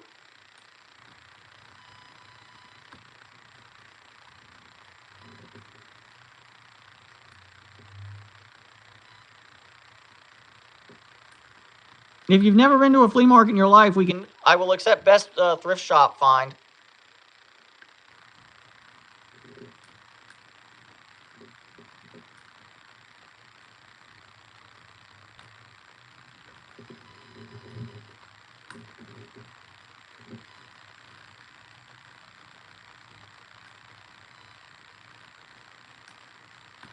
Come on, lurkers. What's the best thing you ever got at a swap meet, flea market, thrift shop?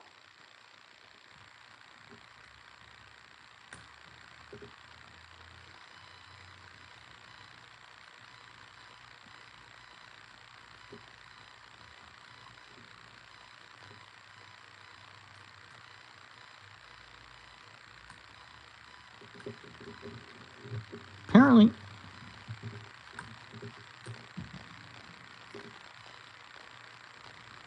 Oh, that sucks.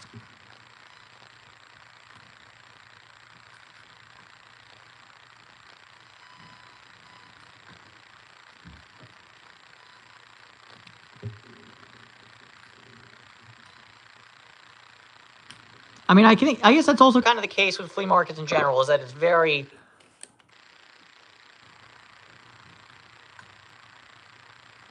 dependent on what people are selling at that particular time and place.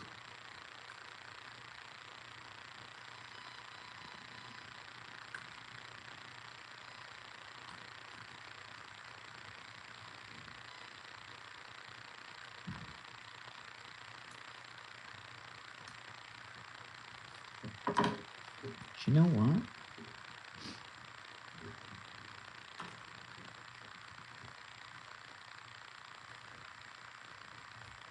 Yeah. You need to know what you're buying, and you also need to... You need to be there on a day. Oh, always haggle.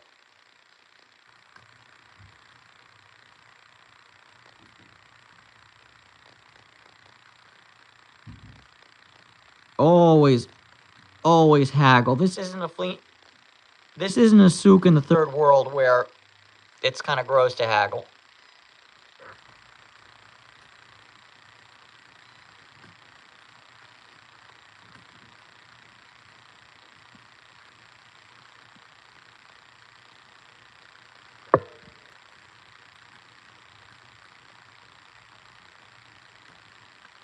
Exactly.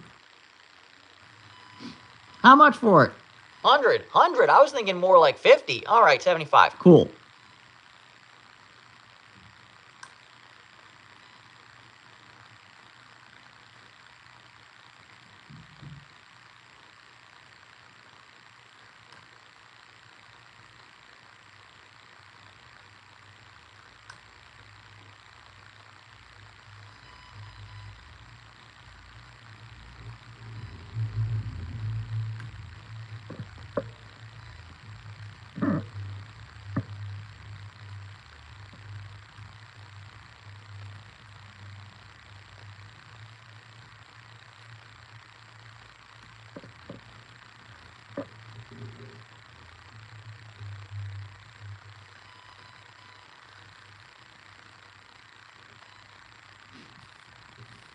Oh, only 2 goats?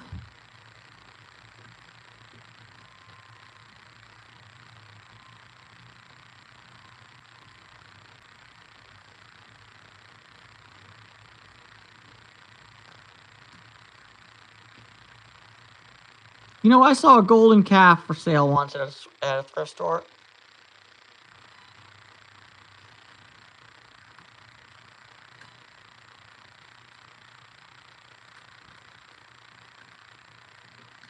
Oh, is that the dowry?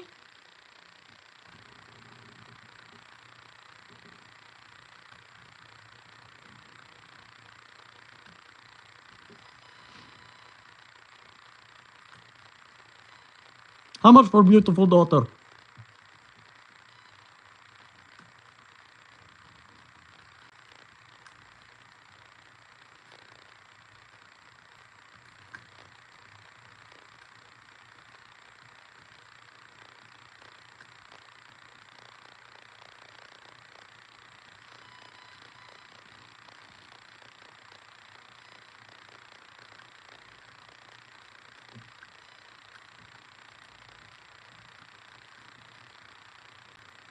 Yeah, but Zoe, wouldn't you be surprised if you were expecting to marry somebody named Rachel and suddenly someone named Leia showed up under the hood?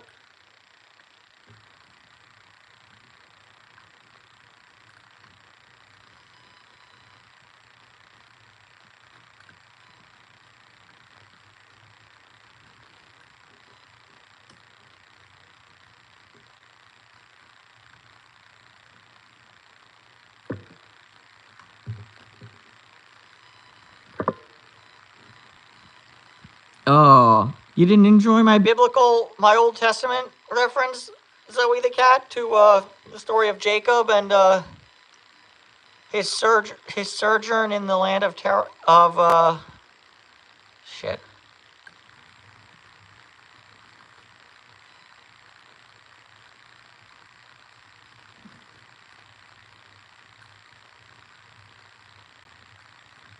Well, I guess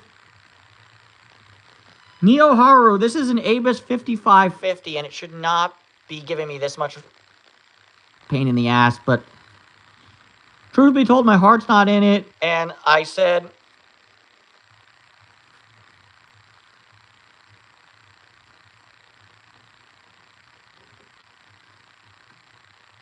yeah, I said that this is gonna be the last lock I pick, and then I'm gonna call the stream, so maybe I'm deliberately sandbagging to keep the stream going a little bit longer. Maybe I've just forgotten how to pick a lock.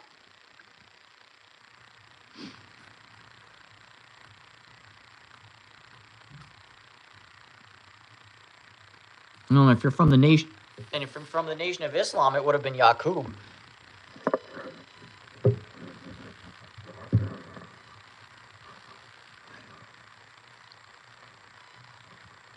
Excuse me.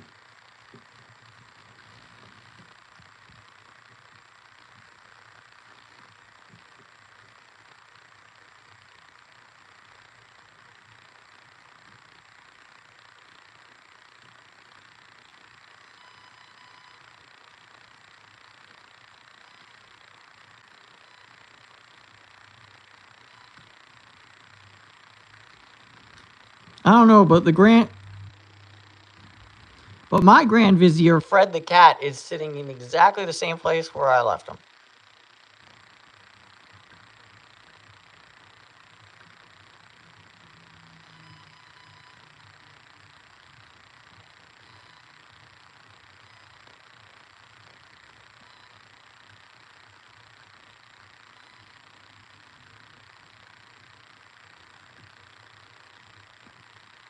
Because mutiny on the bounty is what I'm all about.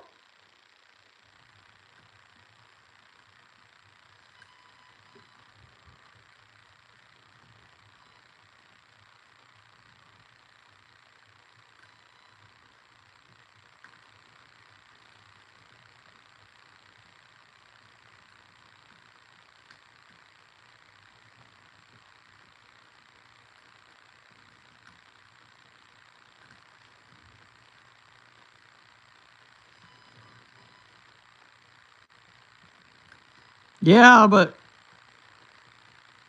I'm not making the Southpaws proud right now. You should go check out Nola. He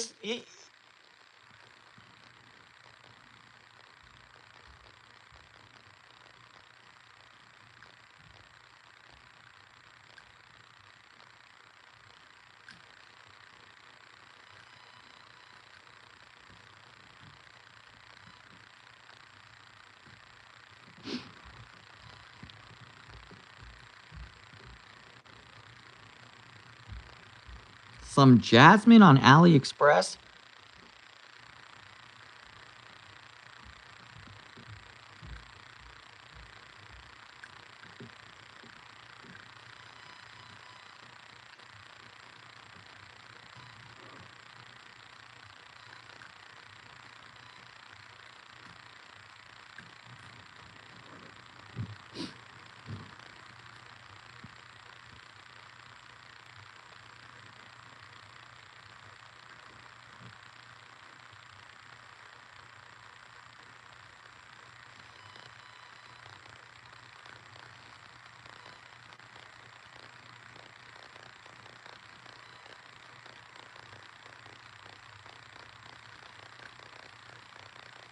Well, Zoe the cat, maybe the problem is that I'm not.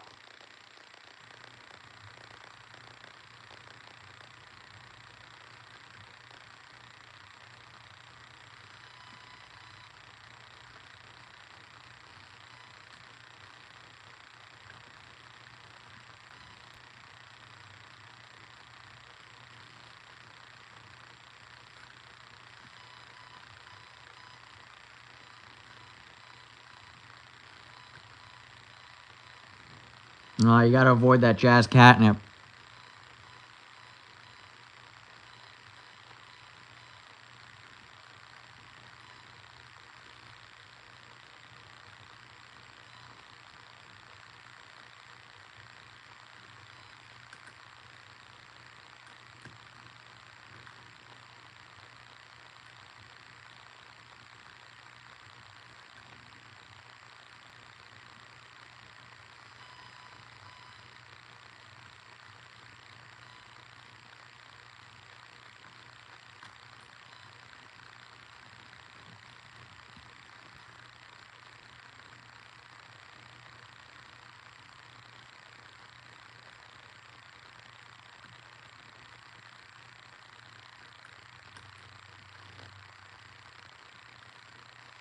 That's a good question. Well, G Keyman went to eat dinner, and I'll.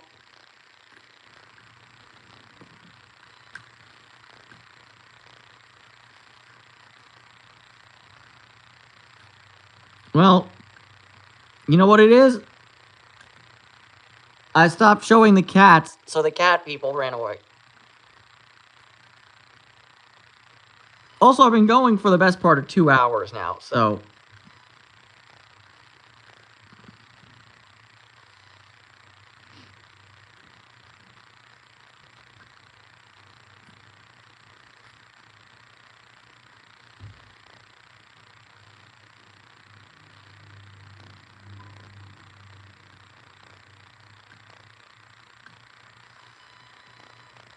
Yeah.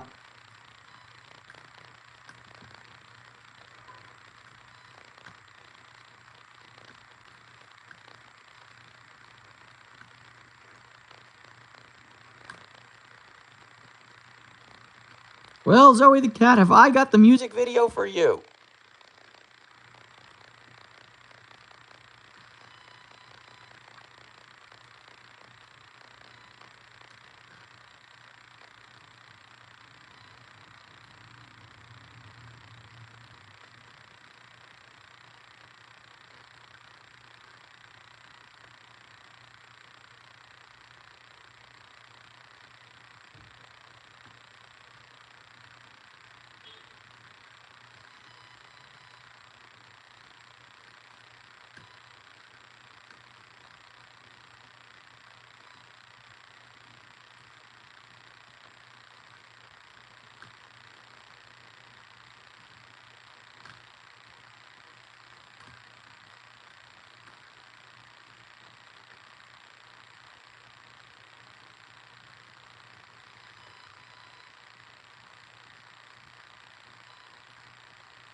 And I'm not liking what I'm doing.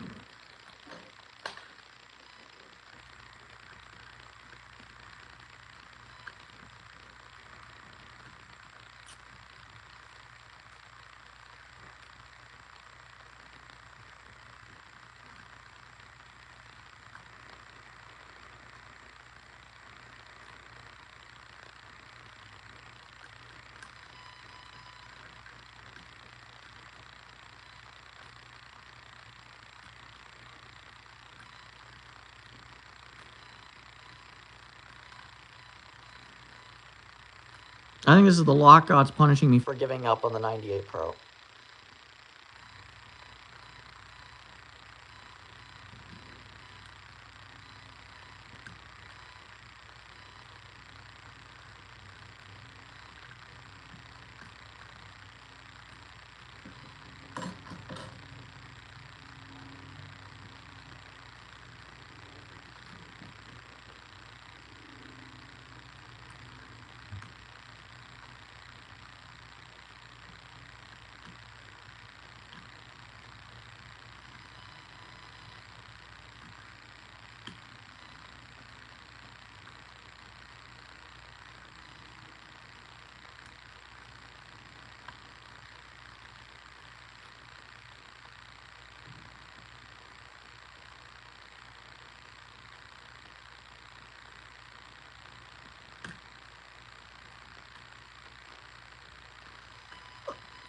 Poop.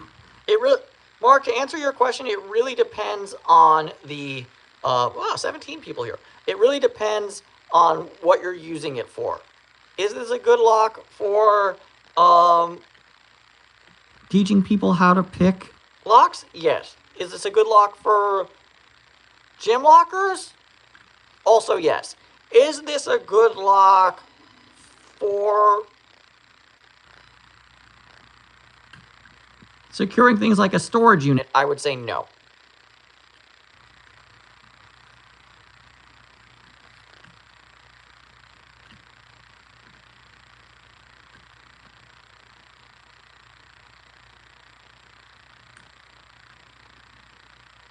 This lock and most Avis 55s also is also vulnerable to a...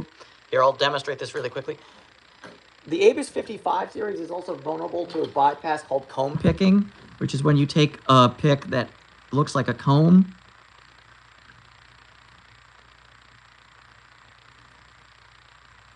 Insert it all the way, lift the pins to shear, and turn. So, if you really need security, no, this is not a very good lock, but it's fun to pick, and it, especially with this particular bitting, this thing has a max lift on pin 1.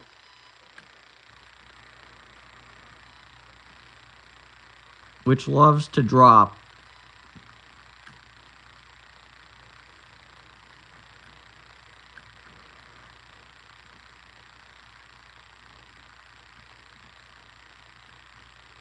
Which, for the record, if I were picking this particular lock as a love lock, I would not single pin pick it the way I am right now. I'd literally go up with a 5-pin comb, go whoop, and walk away.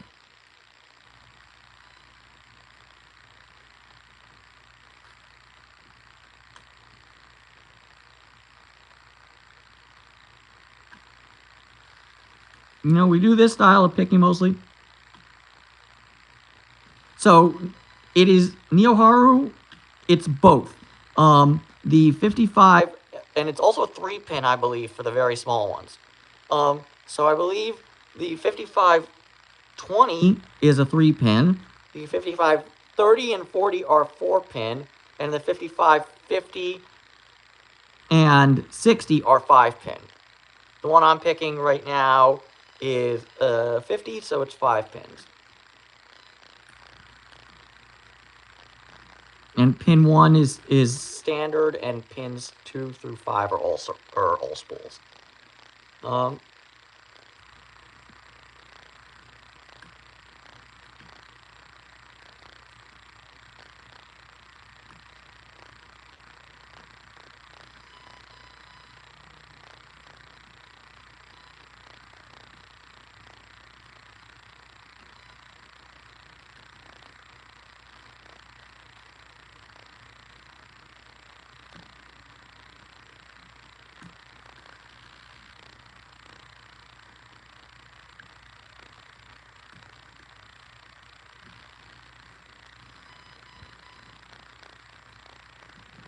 Now, what if...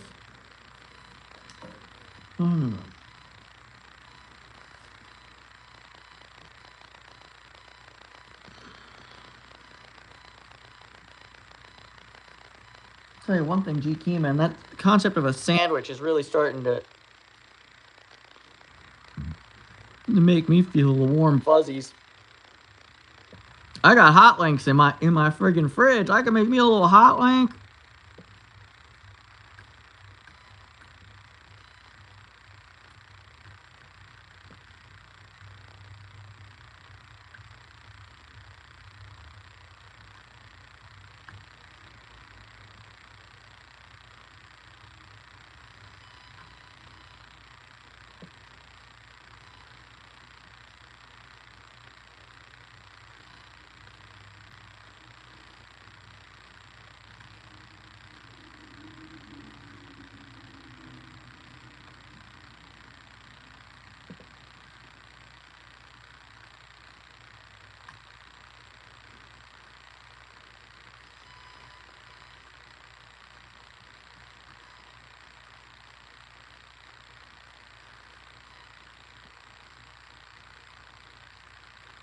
I left some hot links in the office email.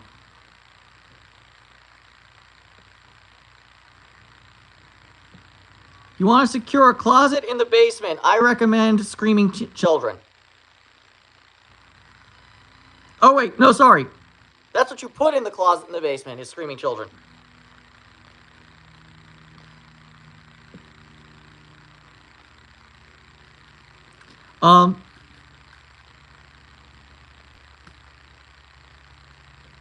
Silvana, realistically,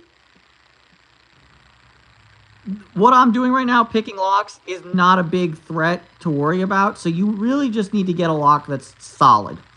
You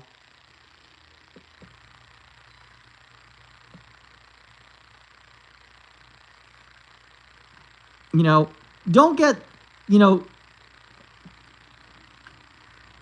one thing I very commonly recommend, because it's available at Lowe's and it strikes a pretty good balance between cost, security, and construction, is the Master Pro Series 7040. Is it a great lock? Absolutely not, but it is more than good enough for I'd say 95% of your low-end padlock applications.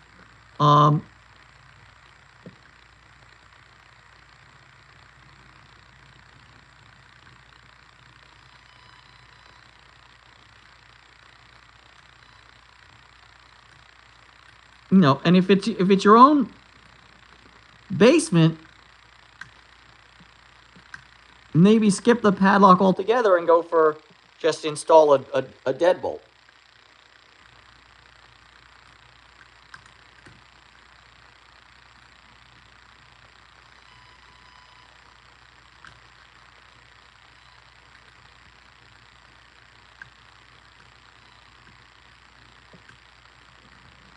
Guys, why do I suck at lockpicking now?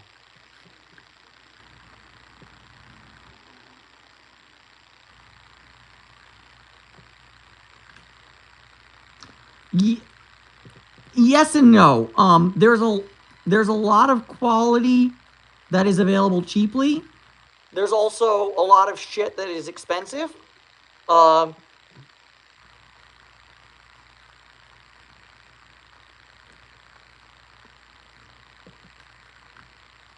You know, it's really about choosing the correct block for the use case. For example, on my American brand, we're an American brand. We're an American brand. We're coming to your house. We're gonna lock your spouse in the closet right now. Sorry. Pause.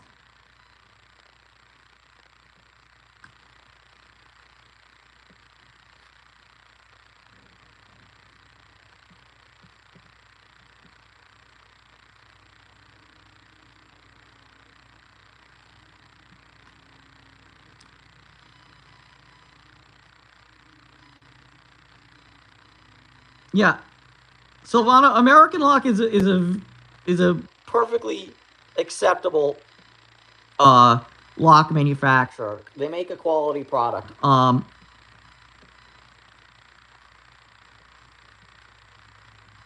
And truth be told,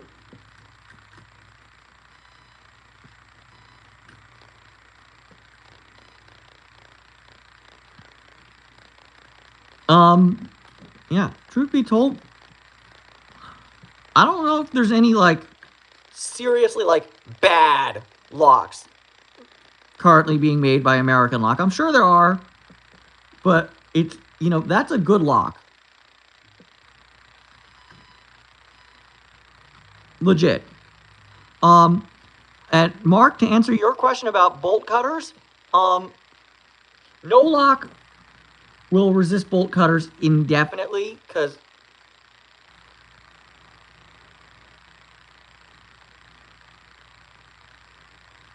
bolt cutters will go through steel, or bolt cutters, you know, will go through pretty much anything. And if bolt cutters aren't doing the trick, battery powered angle grinders are cheap.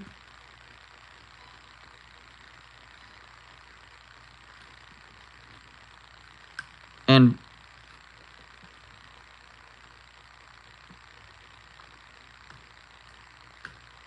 oh, Silvana, much like hold on 1 second, sorry about the shaking.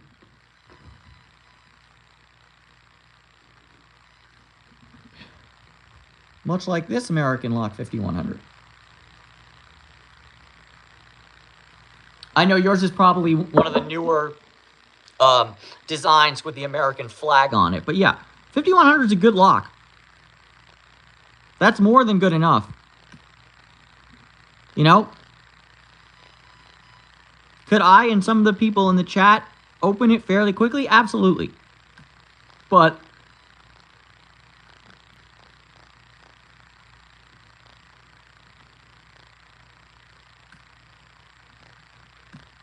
is it a more than good enough lock for most applications? Heck yeah.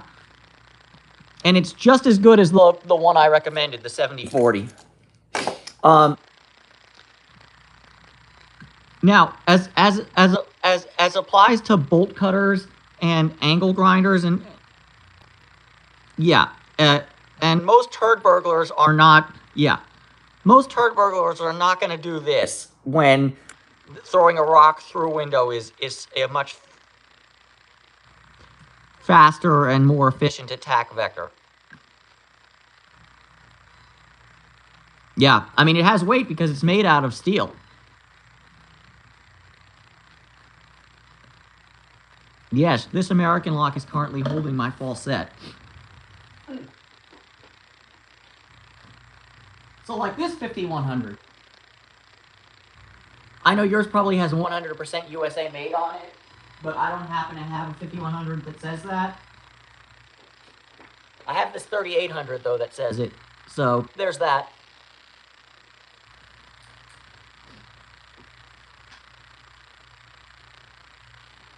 What did I just get? Doesn't matter.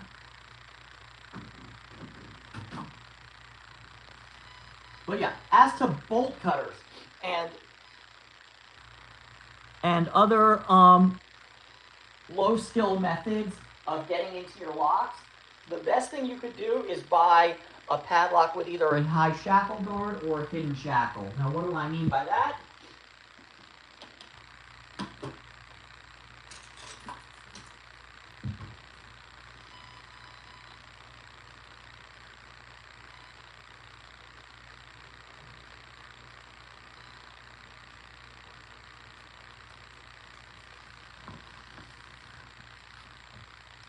Yeah.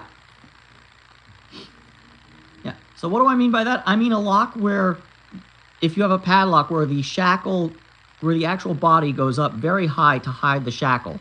Now, when this is installed in a hasp, we're gonna have this lock be the hasp. Or wait, actually, I have a hasp. Haha. Shit. I had a hasp. There we go. Hasp. That's the clamp part. Where's the actual? There we go. Hasp.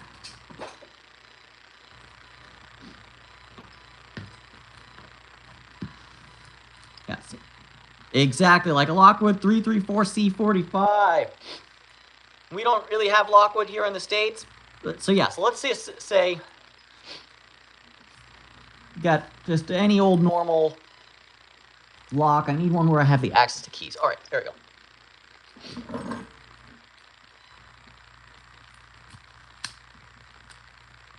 You know, a normal lock where you put it in a hasp. You know, let's say this is securing your storage unit. If somebody wants to get in, brr, brr, done. Game over. But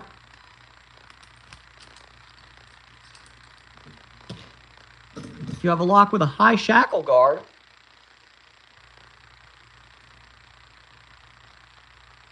also, for the record, I really also recommend the Abus 83. In any guise, it's very good. And it's also extremely good because you can put pretty much any key system you want. And so it's very easy to get a key to like to your house, to your apartment, etc. This particular one has a multi-lock MT5 Plus in it. But, point being, when this is installed in a hasp,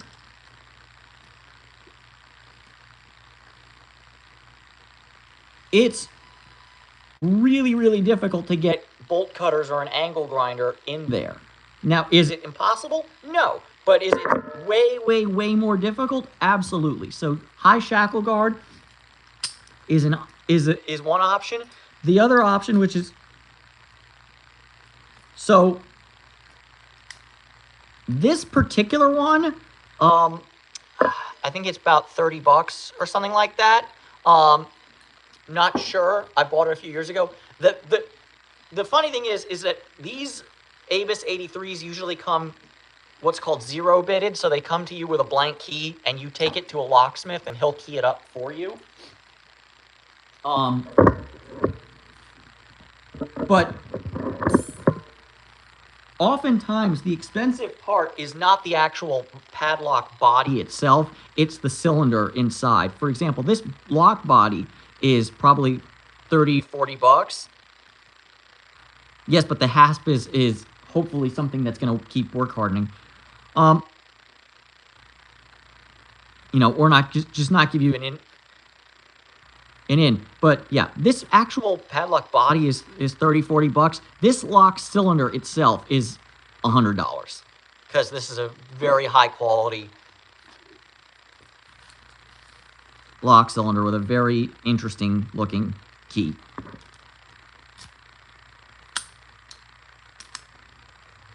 But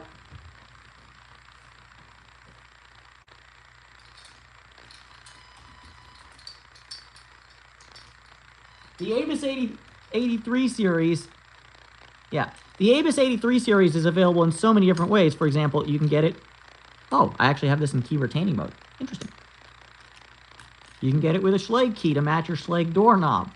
You can get it, I actually have an Abus 83 in my front porch chained up to my lawn furniture so homeless turd burglars don't run away with it. And that one's set up in quickset, key to like to my apartment door.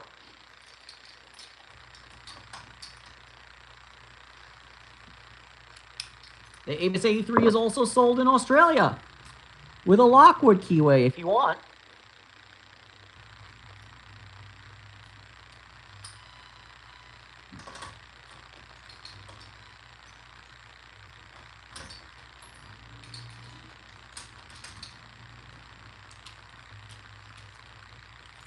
You can get it with a Yale keyway.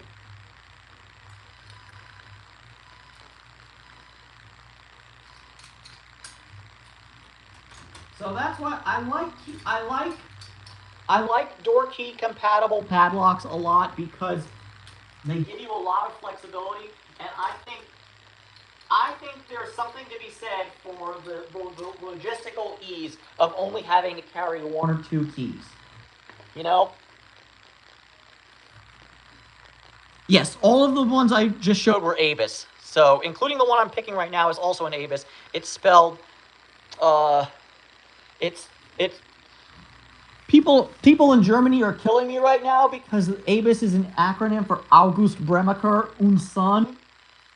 So it should not be ABUS, it should be ABUS, but it's spelled ABUS. The Germans, if there are any Germans among the 15 of you, they are like, Nein, why would you call it ABUS? It is ABUS. Dig, are you watching?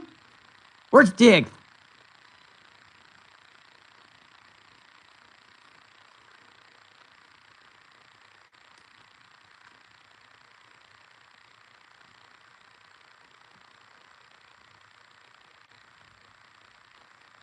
And if you can't pick it, Chuck Soup, you just put an E at the end of it, and then it's abuse. But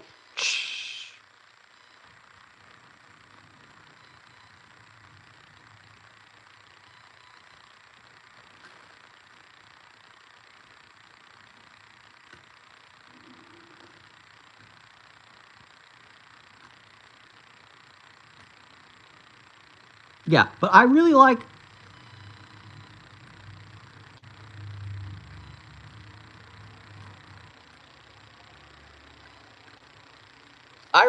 hidden shackle padlocks. I think they look very cool, too.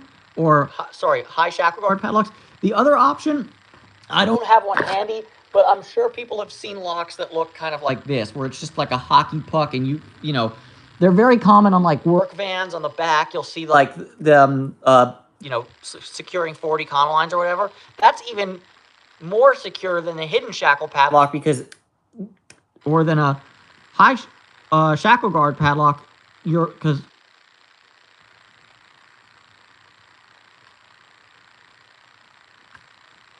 oh,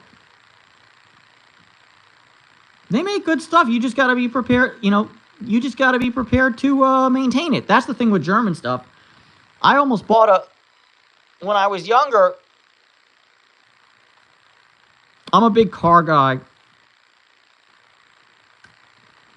When I was younger, I almost bought a German car.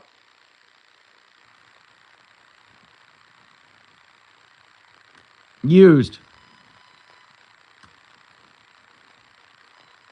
Very rare car. Very cool car. It was a 1988 BMW 735i. Which doesn't sound all that cool in and of itself. It's just an 80s. Yeah, bad idea. It's just an 87 series. What made it cool was that this 87 series had 3 pedals. Yes, it was a manual transmission 7 series. I wanted it. I covet the... Yeah, but exactly. In retrospect, I'm so glad I didn't buy it. It would have been an absolute money pit. I'd have spent $5,000 to buy the car and another $20,000 just to keep it running over the next 3 years.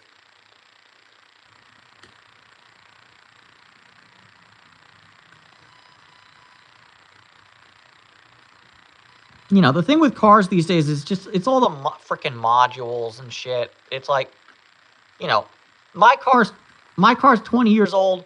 If something goes on it, pull it out, reinstall a new part. Bob's your uncle.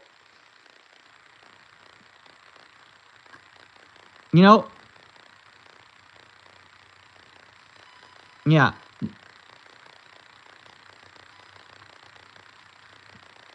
New car? I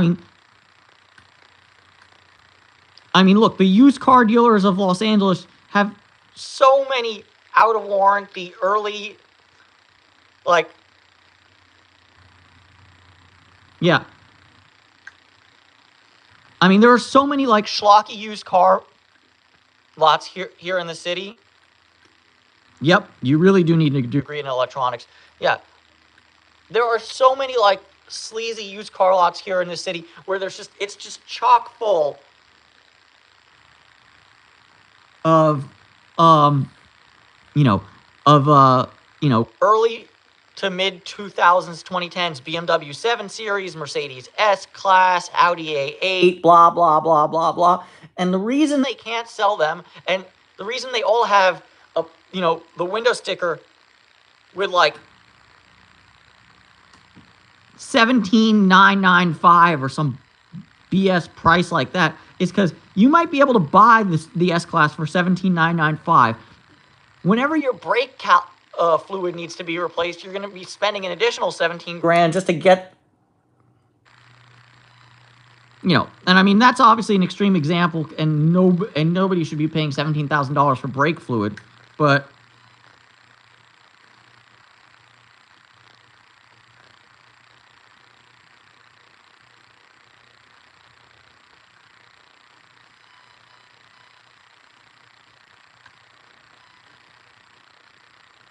have a good night, GK, man. Thanks so much for hanging out with me.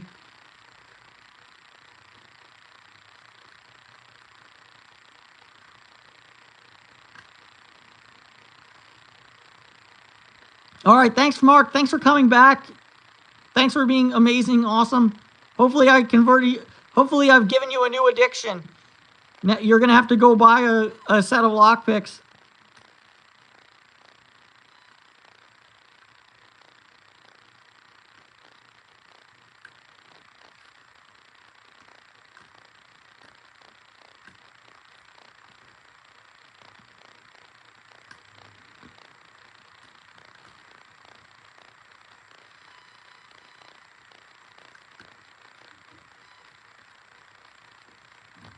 I mean, to me, some of the craziest stuff isn't even, like, the tech stuff like that. It's, like, stuff that should be simple and mechanical, but isn't.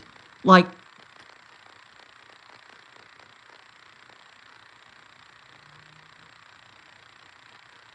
I don't know how many, or if there are any cars being sold on the market right now that still use a throttle cable for, instead of a fly-by-wire throttle. You know, electric steering has in the past 20 years has really taken over for hydraulically assisted steering.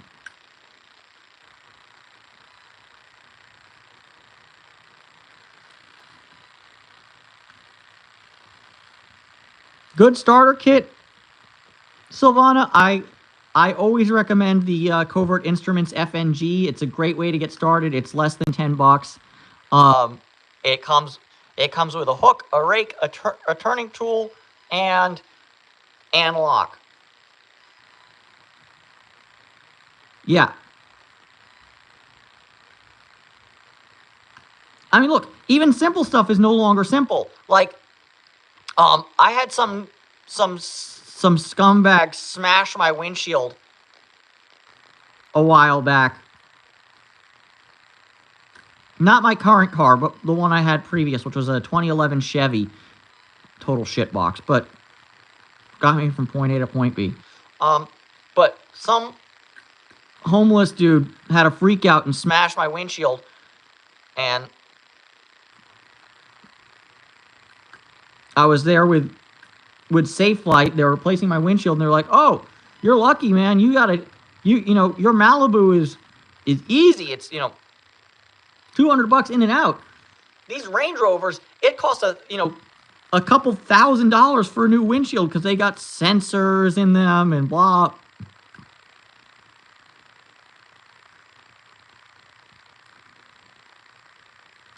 Blah, blah, blah, blah, blah. I'm just like, dude, can we agree that the windshield should just be a windshield? Like, literally, its job description is in its name. It shields you from wind.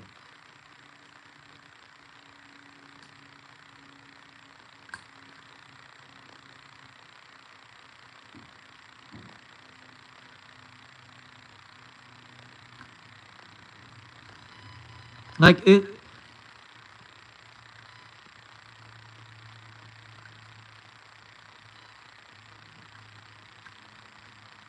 Yeah, Safe Light's definitely good. The last time I had to get window replacements, I did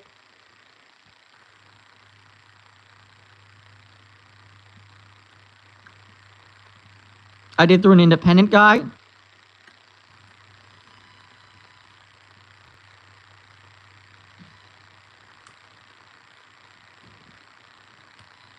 But either way works.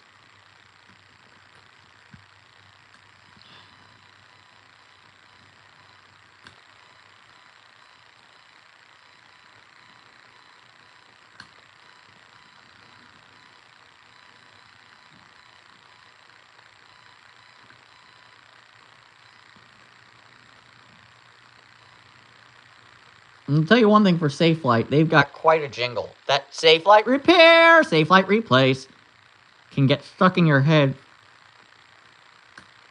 real easy.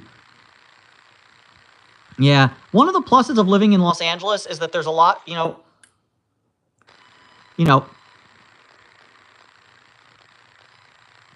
there's a lot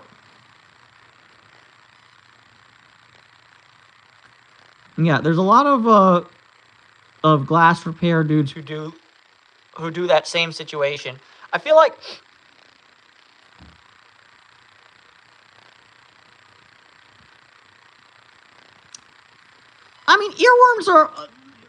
earworms are like the Lord. They giveth, but they also taketh away. For every Safelite repair, Safelite replace, and like a good neighbor, State Farm is there. There's I can't believe I'm about to do this. I'm sorry, people. I'm about to bring the sickness to you.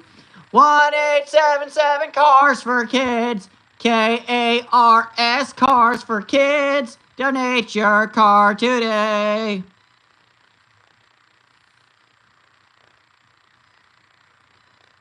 Ugh. Sorry, y'all. 800-588-2300. Empire today.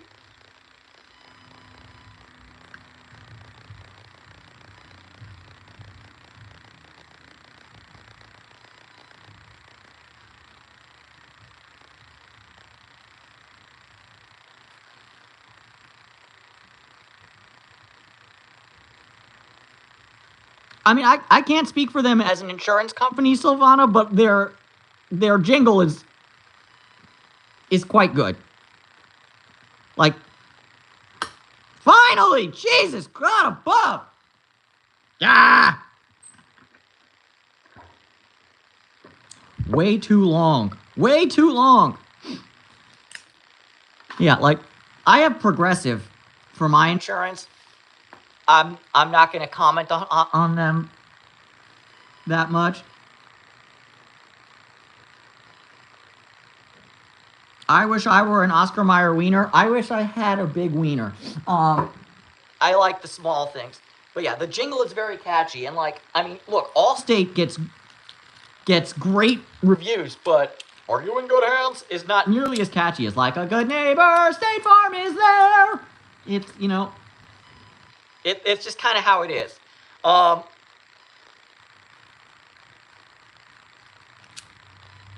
think they still do have the Wienermobile. As a matter of fact, once I was visiting my parents' house and somebody had parked the Wienermobile like literally down the block. I was like, what the heck?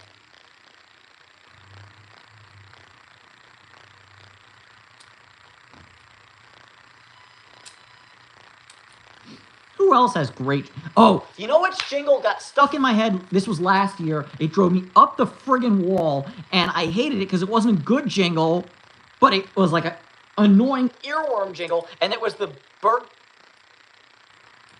it was the Burger King. Whopper, Whopper, double Whopper, triple, quintuple, cluster Whopper, fucking Whopper, don't give Whopper, Whopper, like that one. I love this day at BK. Have it your way. You rule. I'm like, God damn, that friggin', first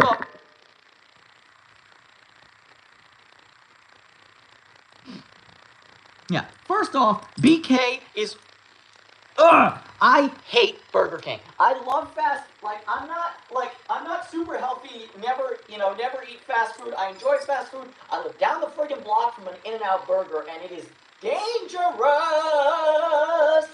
But,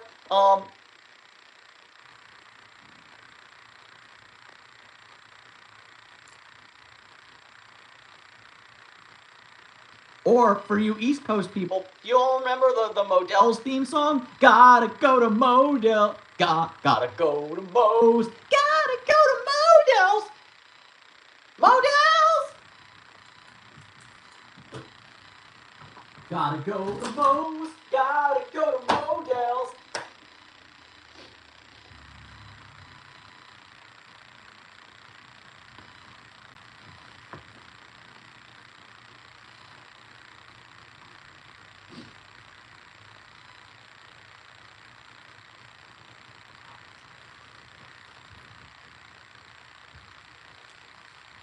Oh no, we have O'Reilly Auto Parts. That's another good one.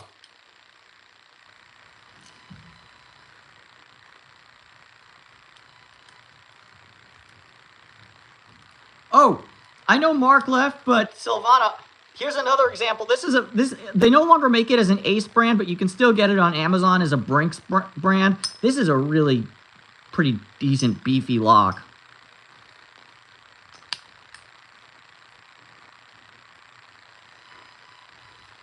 And that's Nestle Crunch.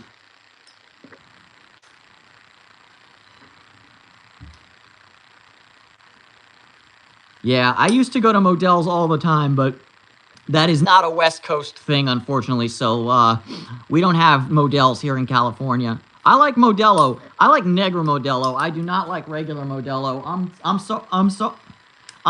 sorry if your beer comes in a clear bottle, I am passing.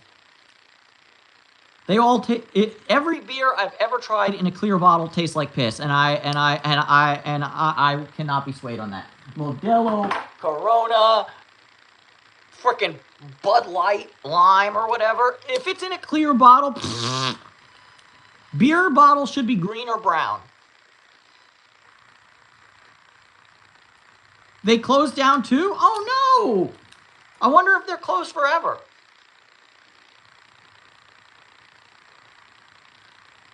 Well, Dean, that's because you're not, that's because you weren't with our current president at the Moscow Ritz or whatever.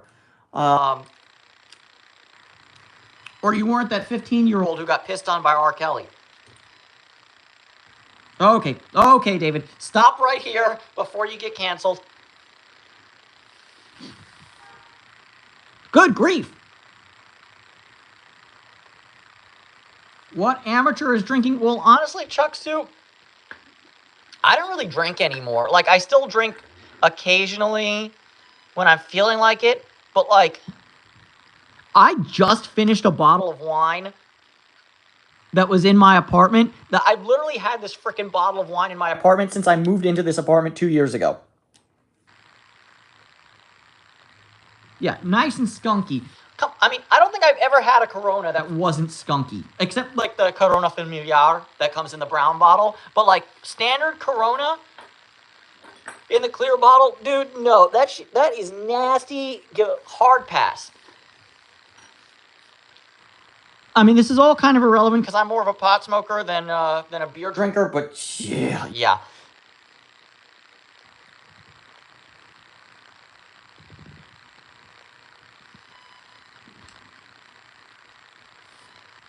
Try Earthquake. It's so gross.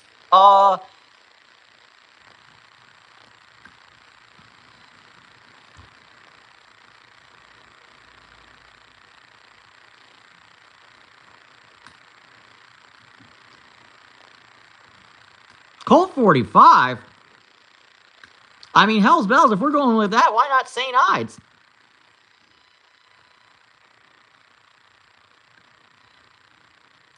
Mad Dog 2020?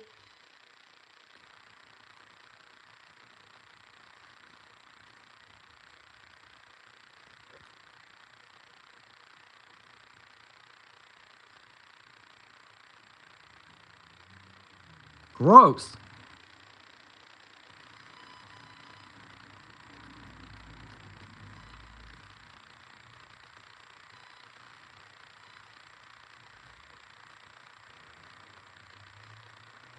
Boone's Farm? ¿Qué es eso? What's that?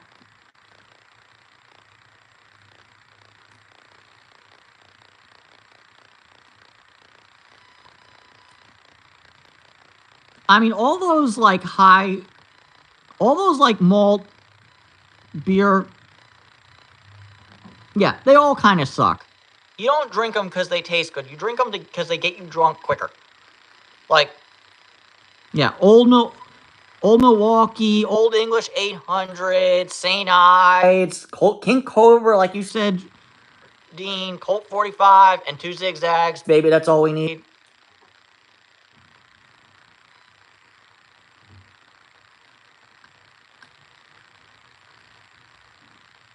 They're cheap. Steel or what else? Steel Reserve. Yeah, it's cheap. It's strong relative to like, you know, the regular. Yeah. Zoe the cat. Pabst Blue Ribbon is what I drank in college because hipsters. Honestly, I don't like PBR. It's not great, but it wipes the floor with MGD in my opinion. I'm not saying either of them are particularly good, but like, you give me the option of like old-fashioned Bud or PBR, I'm going PBR personally.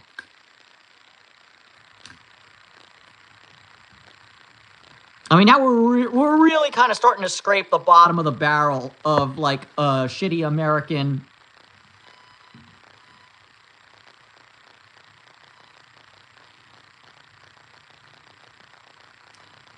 I mean, you can still get some box wine for like 10, 15 bucks. Like, you know, in my college, we used to have what they affectionately called the Tour de Franzia, where in the summer they would bike around the campus and they would have checkpoints where you would literally need to like drink Franzia straight from the bag.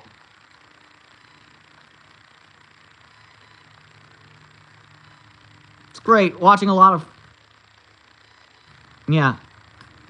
It's great watching a lot of hammered college hipsters just like.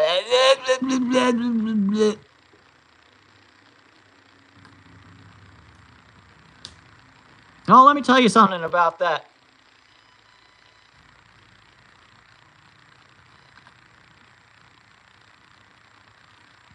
Yeah, there's so many Budweiser factories. There's a huge one just over the river in like the Newark, New Jersey area I know of. But here in LA, there's one actually not far from where I used to do. There's one in the valley. Big one. Not far from Van Nuys. It always, whenever I drive past it, which I do more often than I'd like to admit,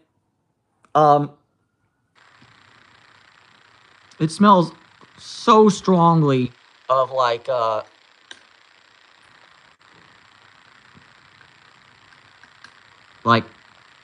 you know, just cereal, like, you know, just that cereal smell.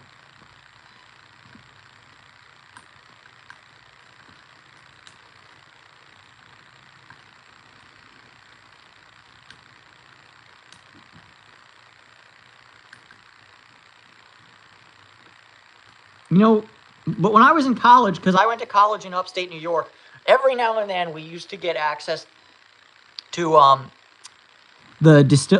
every now and then we would go shopping and we would find like variety packs of Saranac, the brand Saranac beer. They were quite lovely.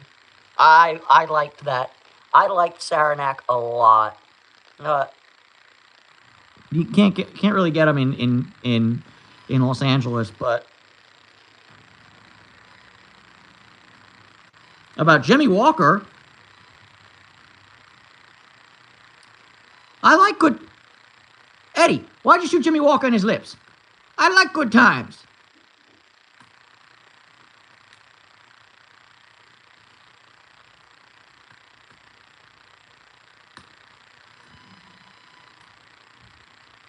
Well, I mean, honestly, cheap IPA is the better IPA because these days everyone's like, how many hops can we fit into our IPAs?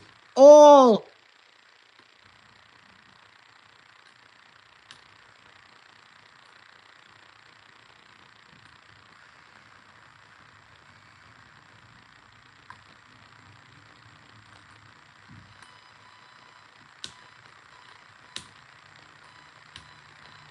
Yeah, I'm just thinking about the scene in Eddie. Yeah, there's very much a thing as too much hops. Agreed, and I don't understand why in frickin' hell's bells the modern IPA manufacturers think, okay, we're just going to just OD these people on friggin' hops. Like, guys, chill out. It's bitter. It's it's astringent. Yeah. And here's the thing. There are so many good beers that people like don't think of. Like a personal favorite. I love Belgian white ale. Not like wheat beers necessarily, but like when I was in college, if I could afford Duvel, Duvel was my shit. I love Duvel. I love Trappist ales. I like I'm going upstairs because I need to grab. Hey, sun girl.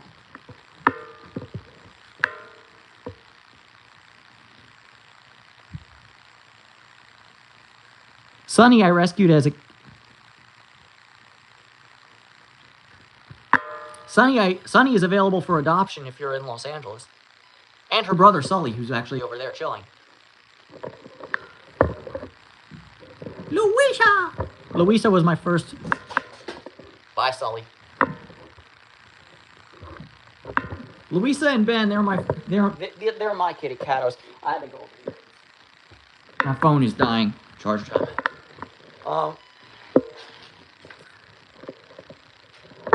But yeah, like there's such a massive like ecosystem of super cool beers that people don't think of because everyone's like IPA, hops maxing, let's go. Like, yo, have y'all tried like sour beers? Sour beers are awesome. Or like a farmhouse ale, like a Saison. Those are great. That stuff is amazing. But no. We gotta have more friggin' hops than. How many hops could a hop? You have a hop, yeah. Hibbity hoppity Easter's on its way. Like, what the heck?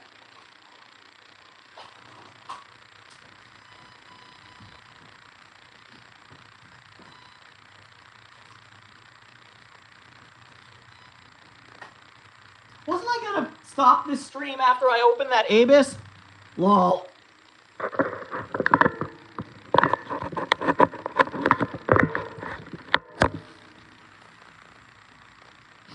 Alright. It'd be 5:30. At 7:15, I need to be with my mom. We're going to watch a movie. Okay, y'all. I'm actually going to halt proceedings because I'm in desperate need of a restroom break. So, if anybody's still watching when I come back, we'll keep going. And if I find 5 or fewer people, we're going to call it a day. But in the meantime, y'all get to watch Fred on mute because I need y'all don't want to hear me go tingle, tingle, tingle.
Okay, I unmuted it for a second. I'm sorry about the blowtorch sound. I'm heating up a dab for myself because I deserve some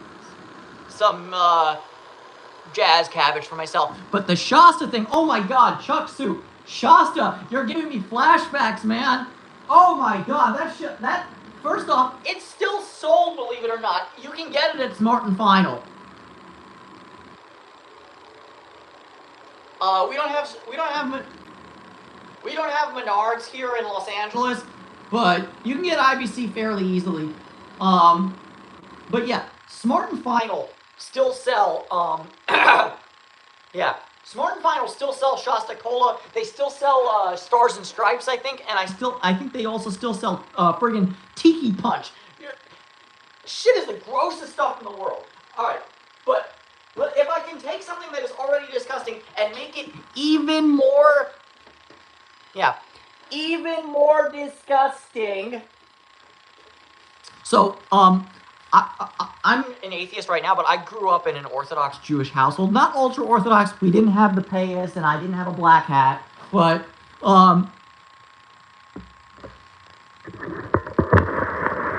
Tiki Punch was just bad. But yeah, but I used to, I was brought up Orthodox Jewish, and I used to go to synagogue every Saturday. And my synagogue was very poorly funded and what have you. And let me tell you something. The only sodas they ever had on offer at that synagogue were flat Shasta colas. Ugh! And, because they couldn't afford new one every week, so they had the same Shasta cola. It never got finished. It was flatter than Keira Knightley.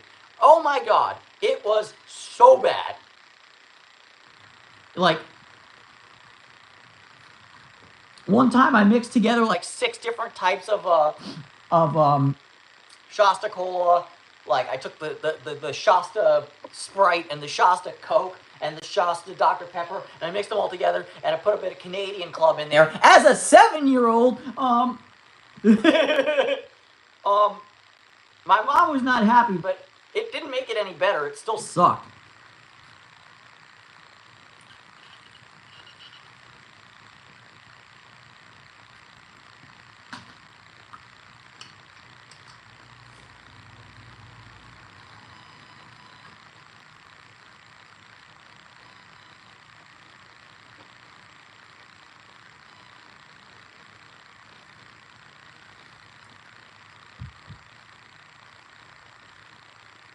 Oh god, Dr. Skipper.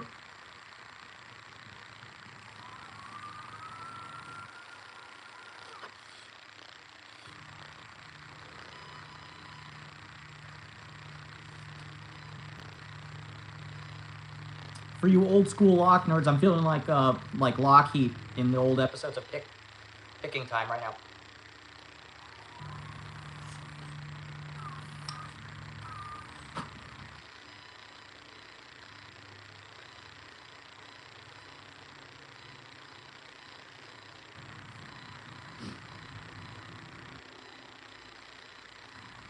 Okay, question, because I don't live in an area where this is popular, but my brother went to law school in an area where it was.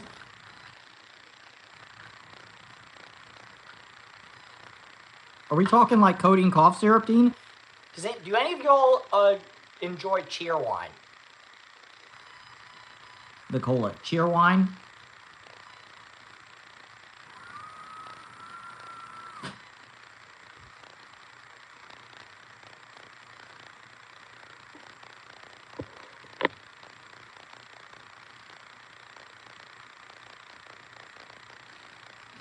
Anybody for Cheerwine? Purple drink.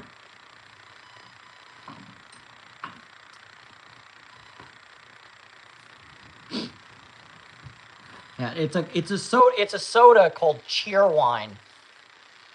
Yeah. Okay. Chuck Soup is familiar with Cheerwine. I tried it once. Not for me, but Jolt. I don't know.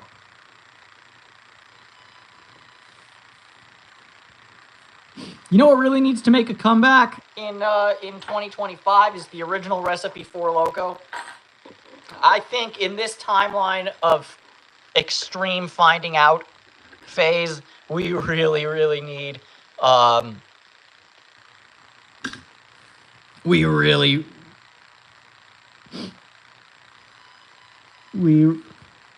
need we really need something with both caffeine and alcohol at the same time, just for the fuckery.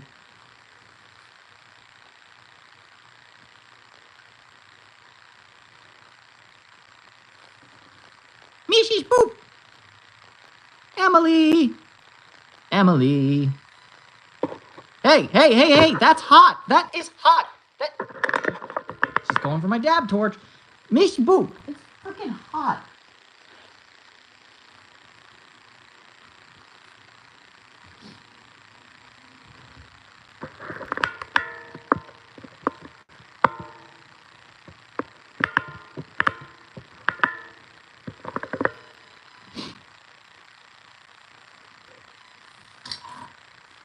Four Loco with a 40. Did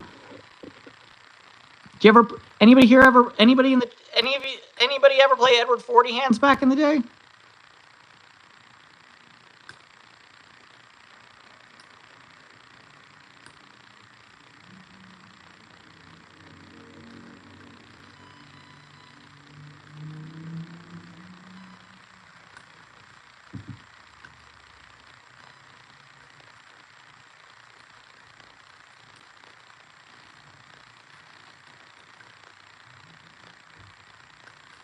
Meehy boop. I'm just thinking right now of that Cat Williams Zambuki bit where he's like, I'm at the house. I'm fucked up, but I can't pass out.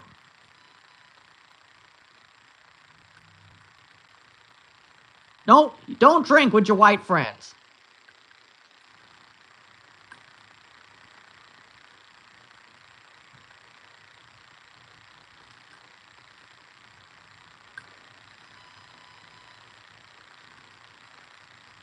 Yeah, because here's the thing. The problem with drinking 80 ounces of beer when they're taped to your hands is that inevitably you're going to need to use the restroom.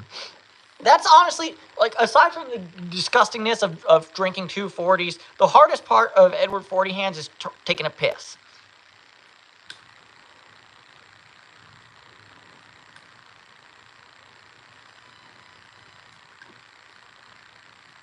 Okay. Chuck Soup has spent a lot of time in the hollows of West Virginia. Recently or a while back?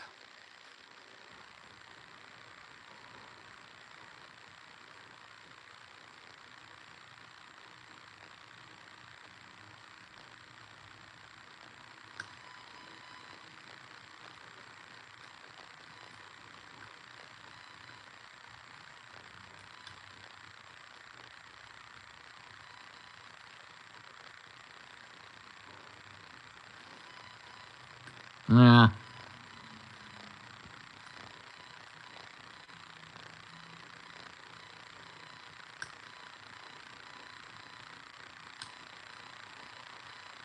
Yeah, my brother went to law school at WNL in Lexington, so spent a lot of time around the Roanoke area.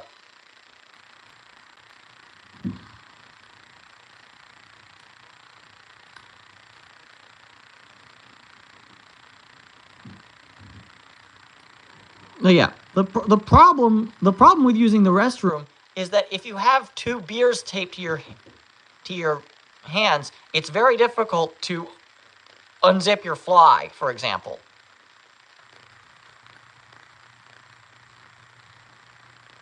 Or even like, you know, the performance of pee with 2 large glass bottles taped to your hands is quite difficult. Unless you have somebody to help you, which, gross.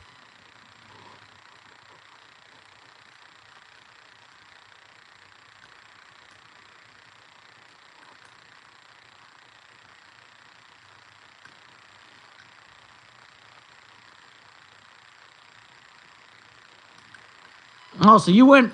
Nah, see, I always wore jeans in college, so I always had a fly. I was like for some reason, I was opposed to the concept of, like, you know, exercise shorts or exercise pants.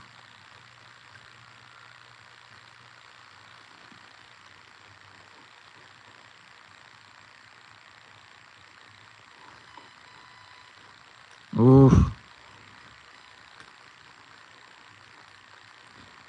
Sounds like you're gonna have a bad time, man. Bugging.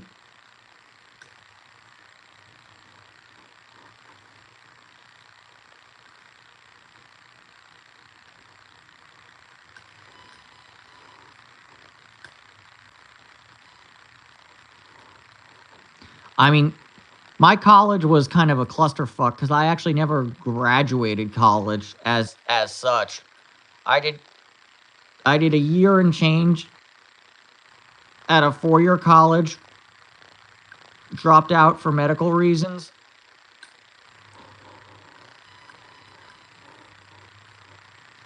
Did a few more years at a JUCO. But never got my AA, never got my BA.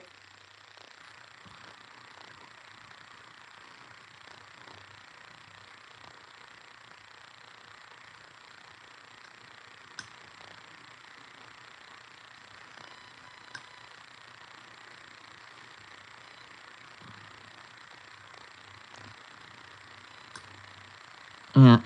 Well, I'm the only member of my immediate family that hasn't graduated college. Well, funnily enough, because that's how time works. My mother is a lawyer, or was a lawyer. She recently retired. Now she's a law professor.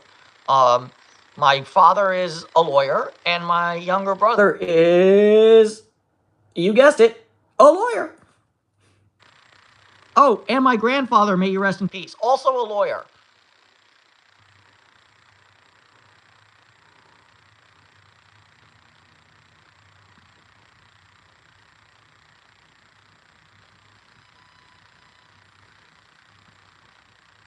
It's like, how very...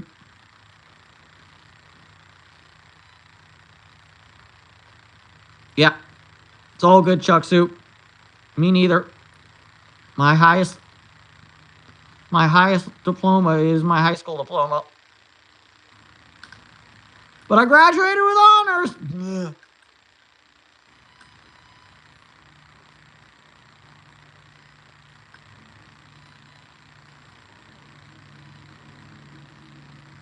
No, I made a promise. I made a promise to myself early in life I would never be a lawyer.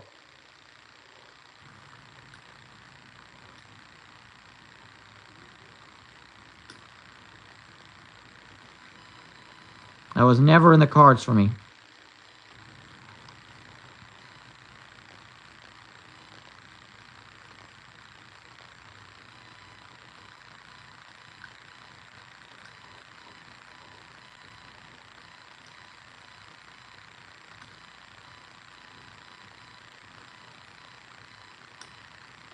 Yeah.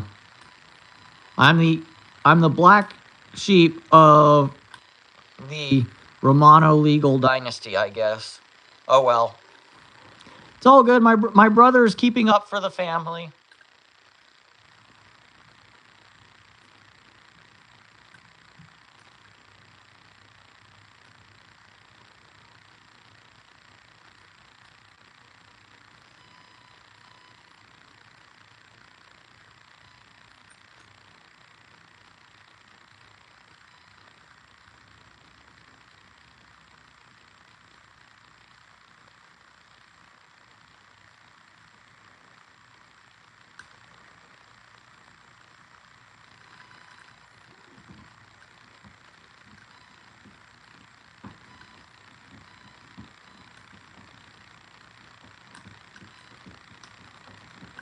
Scritch, scratch, scritch, scratch, scritch, scratch occurring.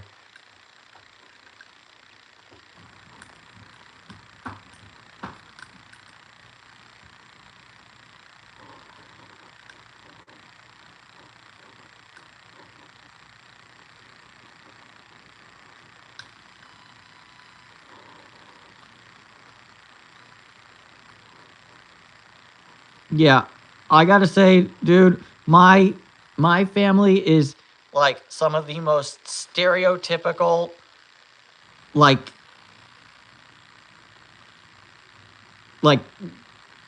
Jewish career paths you could possibly do. Like I said, like every member of my immediate family but me is a lawyer.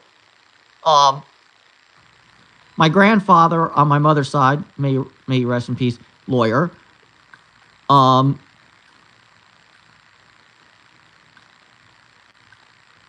Most of my uncles and aunts are either in the legal or medical fields. My younger brother's wife is a nurse.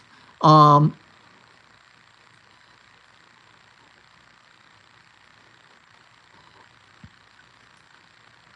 know, the vast majority of the family members I know are either in law, in medicine, or in education. What am I fixing? I'm trying to pick this lock, which is now unmastered. So that's what I'm doing. I'm picking into this old Brinks lock, which...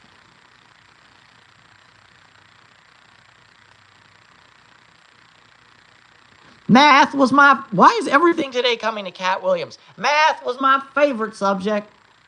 Because everything that bitch said, I could verify. She said 2 + 2 is 4. Damn show is. All the time, man. All the time. Then one day this bitch just flipped the script. She said 3x + y equals what? Did you know some of that was letters?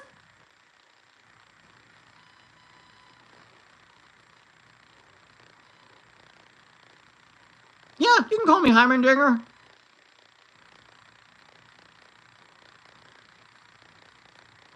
You can shorten that to Humdinger if you want.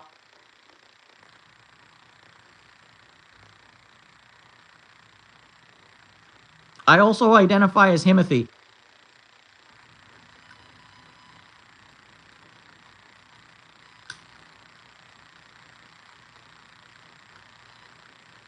Yeah, what does that even mean, bro? That's not math.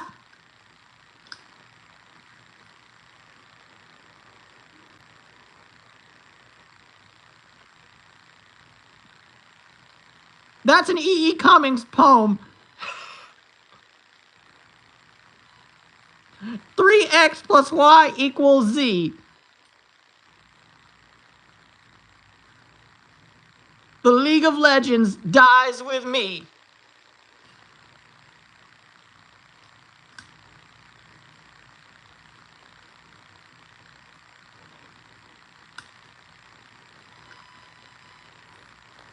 A man asked me some Einstein shit. I'm a nitwit. The answer is 9x. And with your mother, I shall have sex. Above his pay grade, I did not get laid. His mama did, however, give me a blowjob. Poetry by David Romano. Well, shit. Why is shit always falling in my live streams at home? The last time Emily broke my frickin' change jar, now my tool bag drops on the floor. Lucky the drill ain't in it. And that's just hand tools.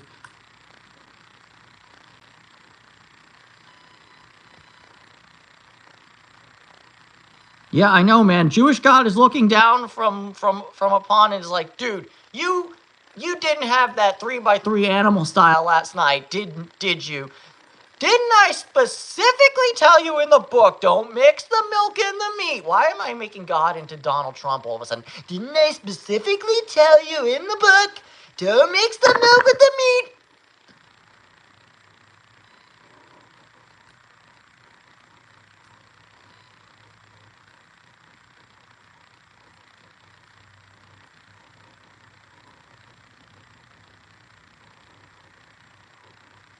Only a radical liberal would mix the milk and the meat. Only a radical left Democrat, un-American.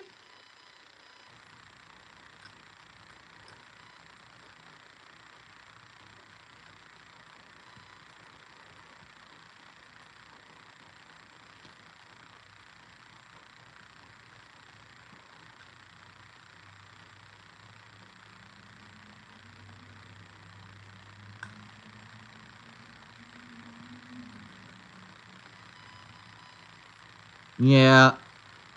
You're exactly right, Silvana. It's just, it is what it is.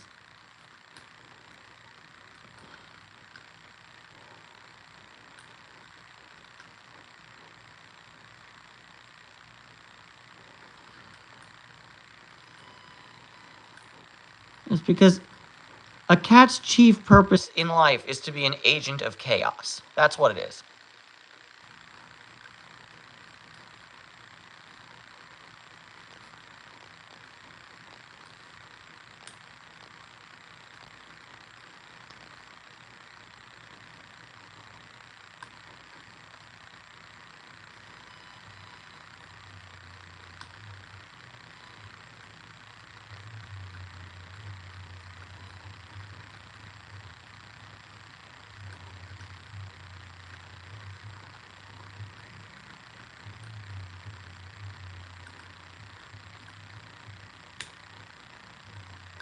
Yeah. Cats are nature's perfect killing machine too.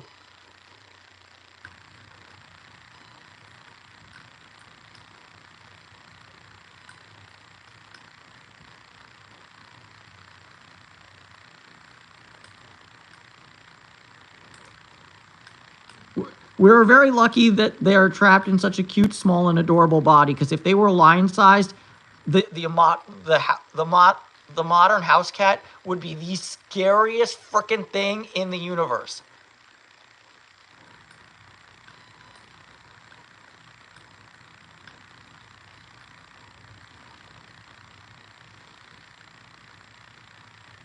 Oh, I'm lucky I'm not typing, or my cat would be harassing me.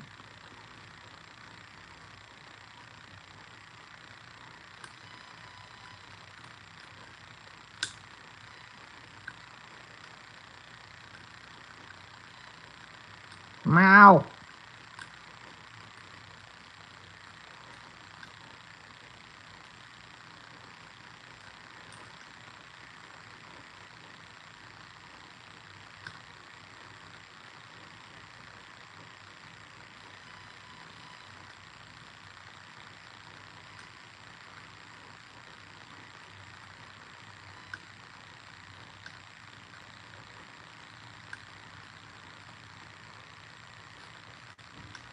I mean, he's only got one brain cell, Chuck Soup. You know, you gotta...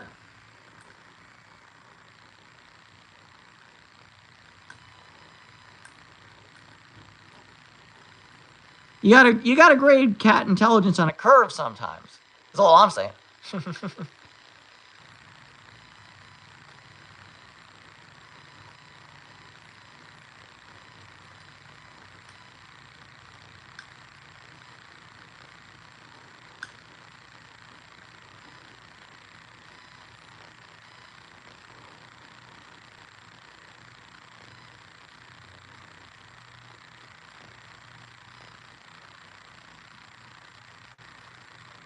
Damn.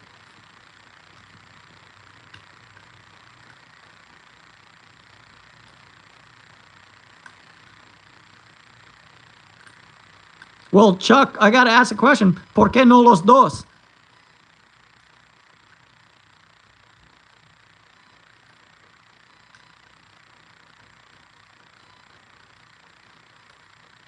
Or sorry, let me say it more in accordance with my skin color.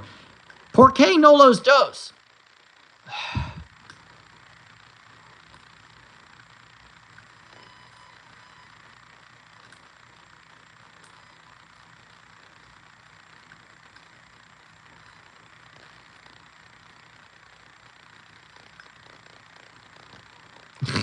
¿Por qué no los dos? Why not both?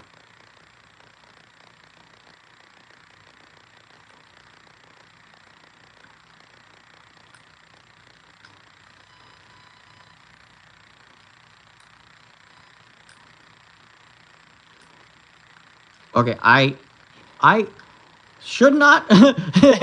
No. It was the right thing to do, but removing the mastering on this lock earlier has made it even harder because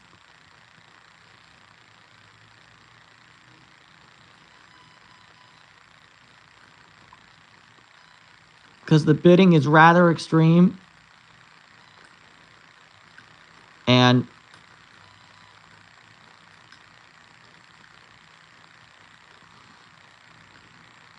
one is a 0 lift.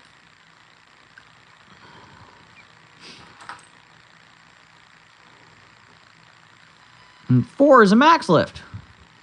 Lovely. I mean, look, bidding doesn't matter, but this thing really loves to ping pong.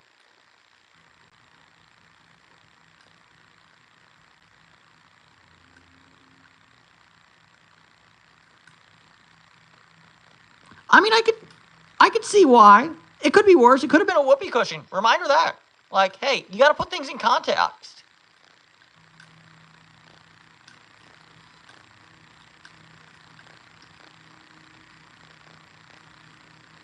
Could have been a landmine.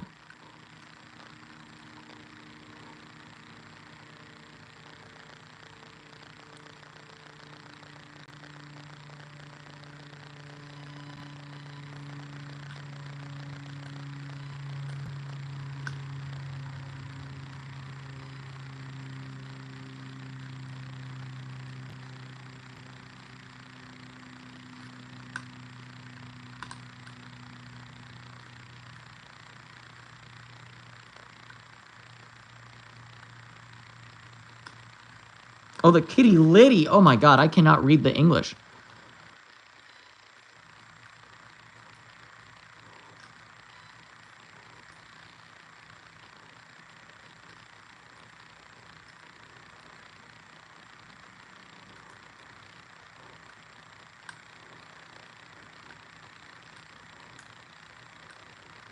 Yeah, kids are dumb like that, but you know, I would be amused as well.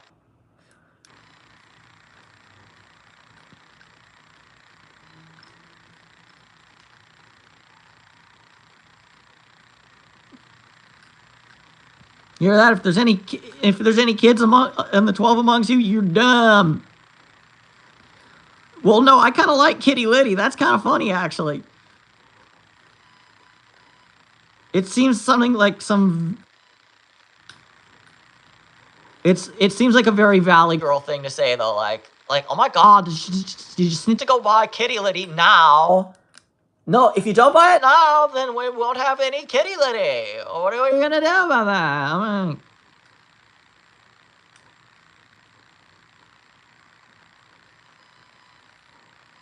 oh my God, bitch, where is the Kitty Liddy? Like, if you don't get the Kitty Liddy, then where is the kitty gonna go shitty? What's happening?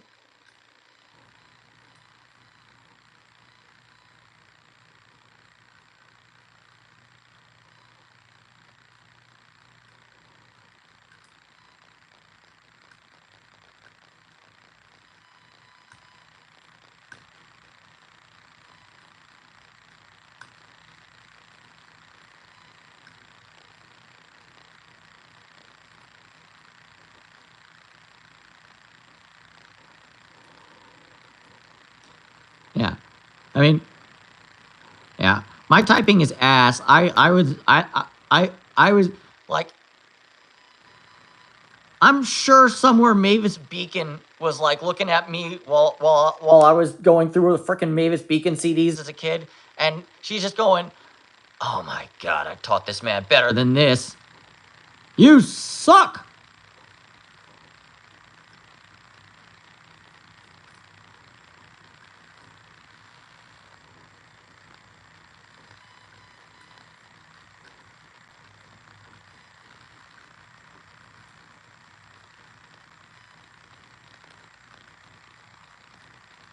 Nah, I've picked this guy many times before,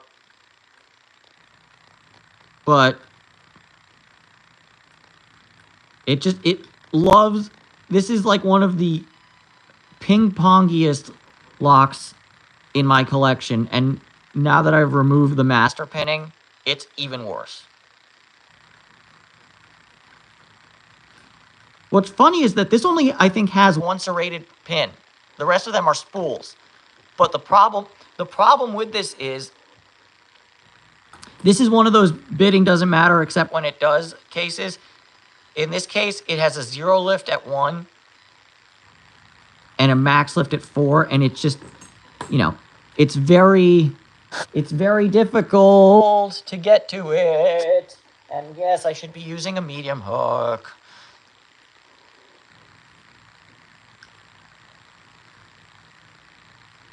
But I wanted to do it on hard mode with a low hook. Because I hate using medium hooks, I'm not going to lie. They're so, like, I mean, one of the reasons I hate the 1100 core is that it's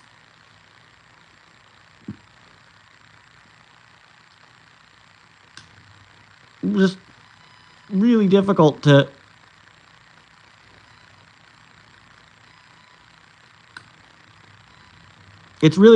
tension from the bottom, which is my preferred area of tension, especially when I'm picking handheld. And so yeah, I don't really get much use or practice out of medium and long and deep hooks. Not to say I don't use them when needed, and it's probably needed here, but I hate using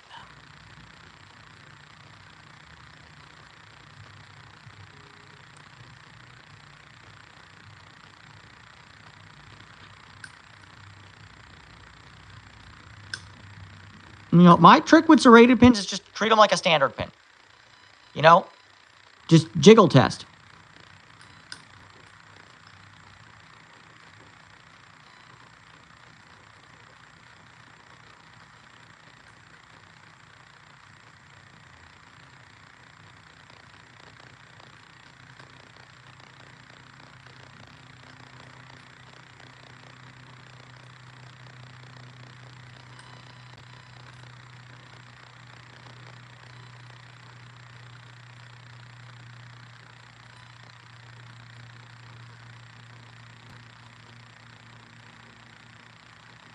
Also, speaking of serrated, whatever.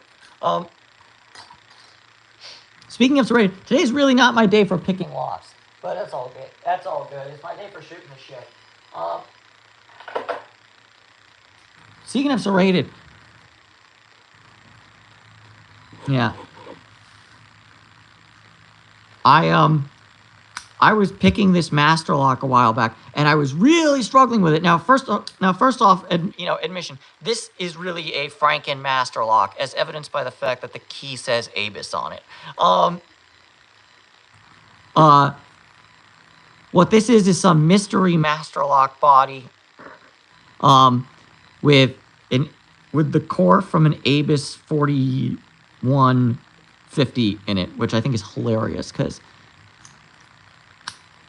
works surprisingly well after some modification. But I was picking it, and usually the Abus 41 is for me a pretty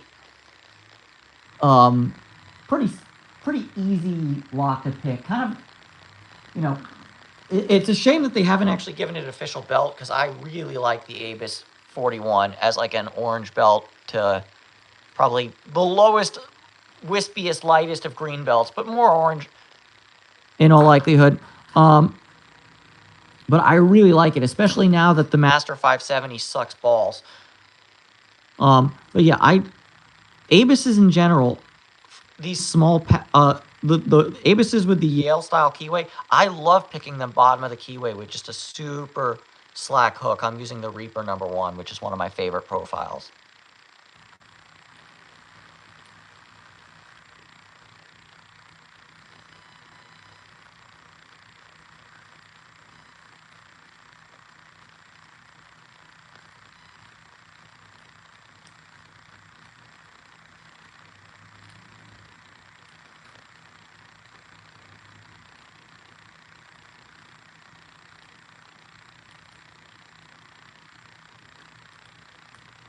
But yeah, it usually doesn't take me super long to pick the 41 core, although it's going to take me really long today because I suck at picking today. But I was picking this, and I was like, why is it taking me forever? And I went and gutted it, and I had threaded the core. Yeah, that's why it's taking me forever. Yeah. So yeah, serrated is a pain in the ass, but it's really a pain in the ass when the core is threaded.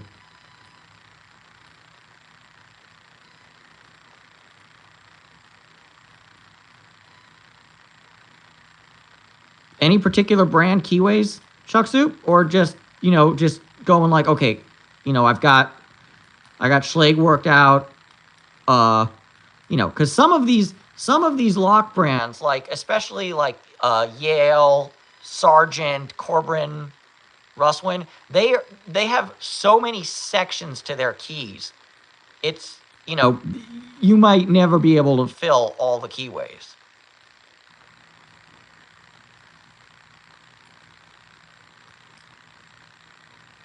Like, don't get me wrong, I do the same because but I do the same for like Master Lock, because Master Lock has about 1 page worth of keyways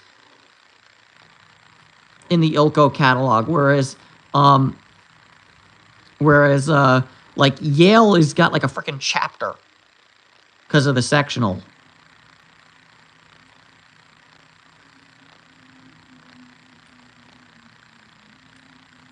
I mean, offhand, I can think of 4 for the 410, because there's 400B, there's the 401, there's 417, and 410 that I know. I'm pretty sure you can also get 481. So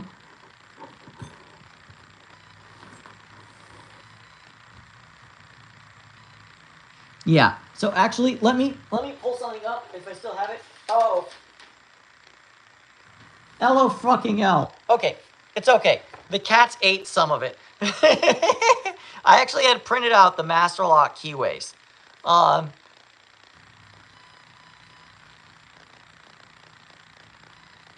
So yeah. But basically, most of them are just 6-pin versions of existing keyways.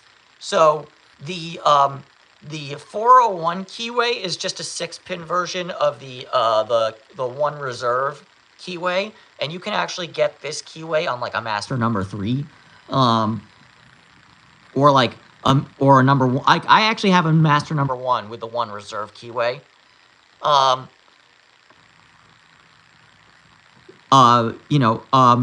The 417 keyway is just a 6-pin version of the standard 17 keyway from the number 17. This is okay. This is gonna be 15. The 481 would be the same thing. This is the 81 keyway, which is the keyway for the Master 570.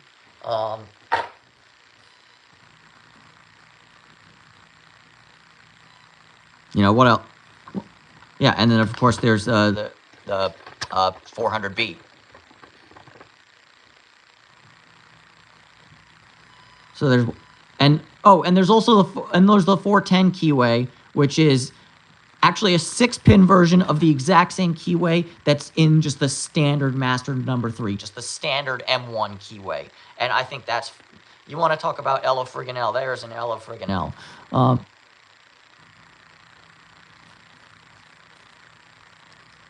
Yeah, but if you really want a good master lock, how about this master lock? Cause it's got a kick in it, la la la la. I can't pick the CX5 for shit.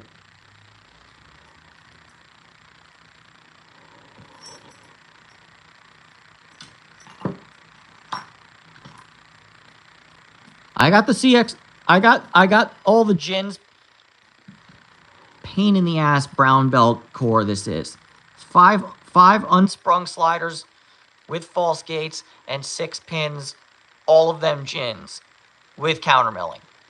I got the 6 gins picked once, and then I've never been able to pick the sliders. Maybe next time we do live, I'll have removed all the pin tumbler bits, and we'll do David struggles with the friggin' sliders on this friggin' thing.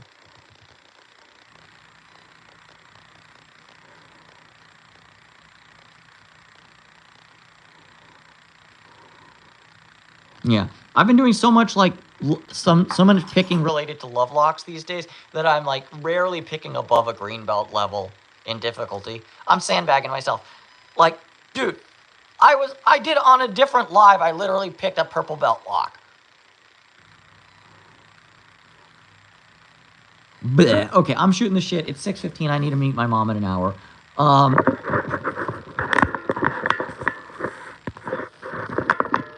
Kitty go meow.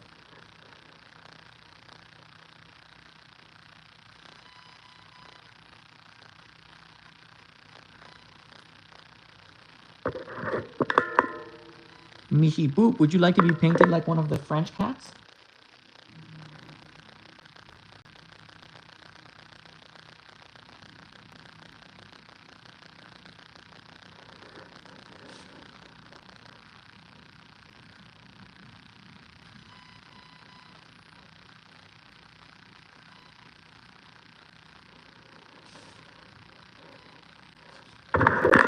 And with that, we're going to call it a day.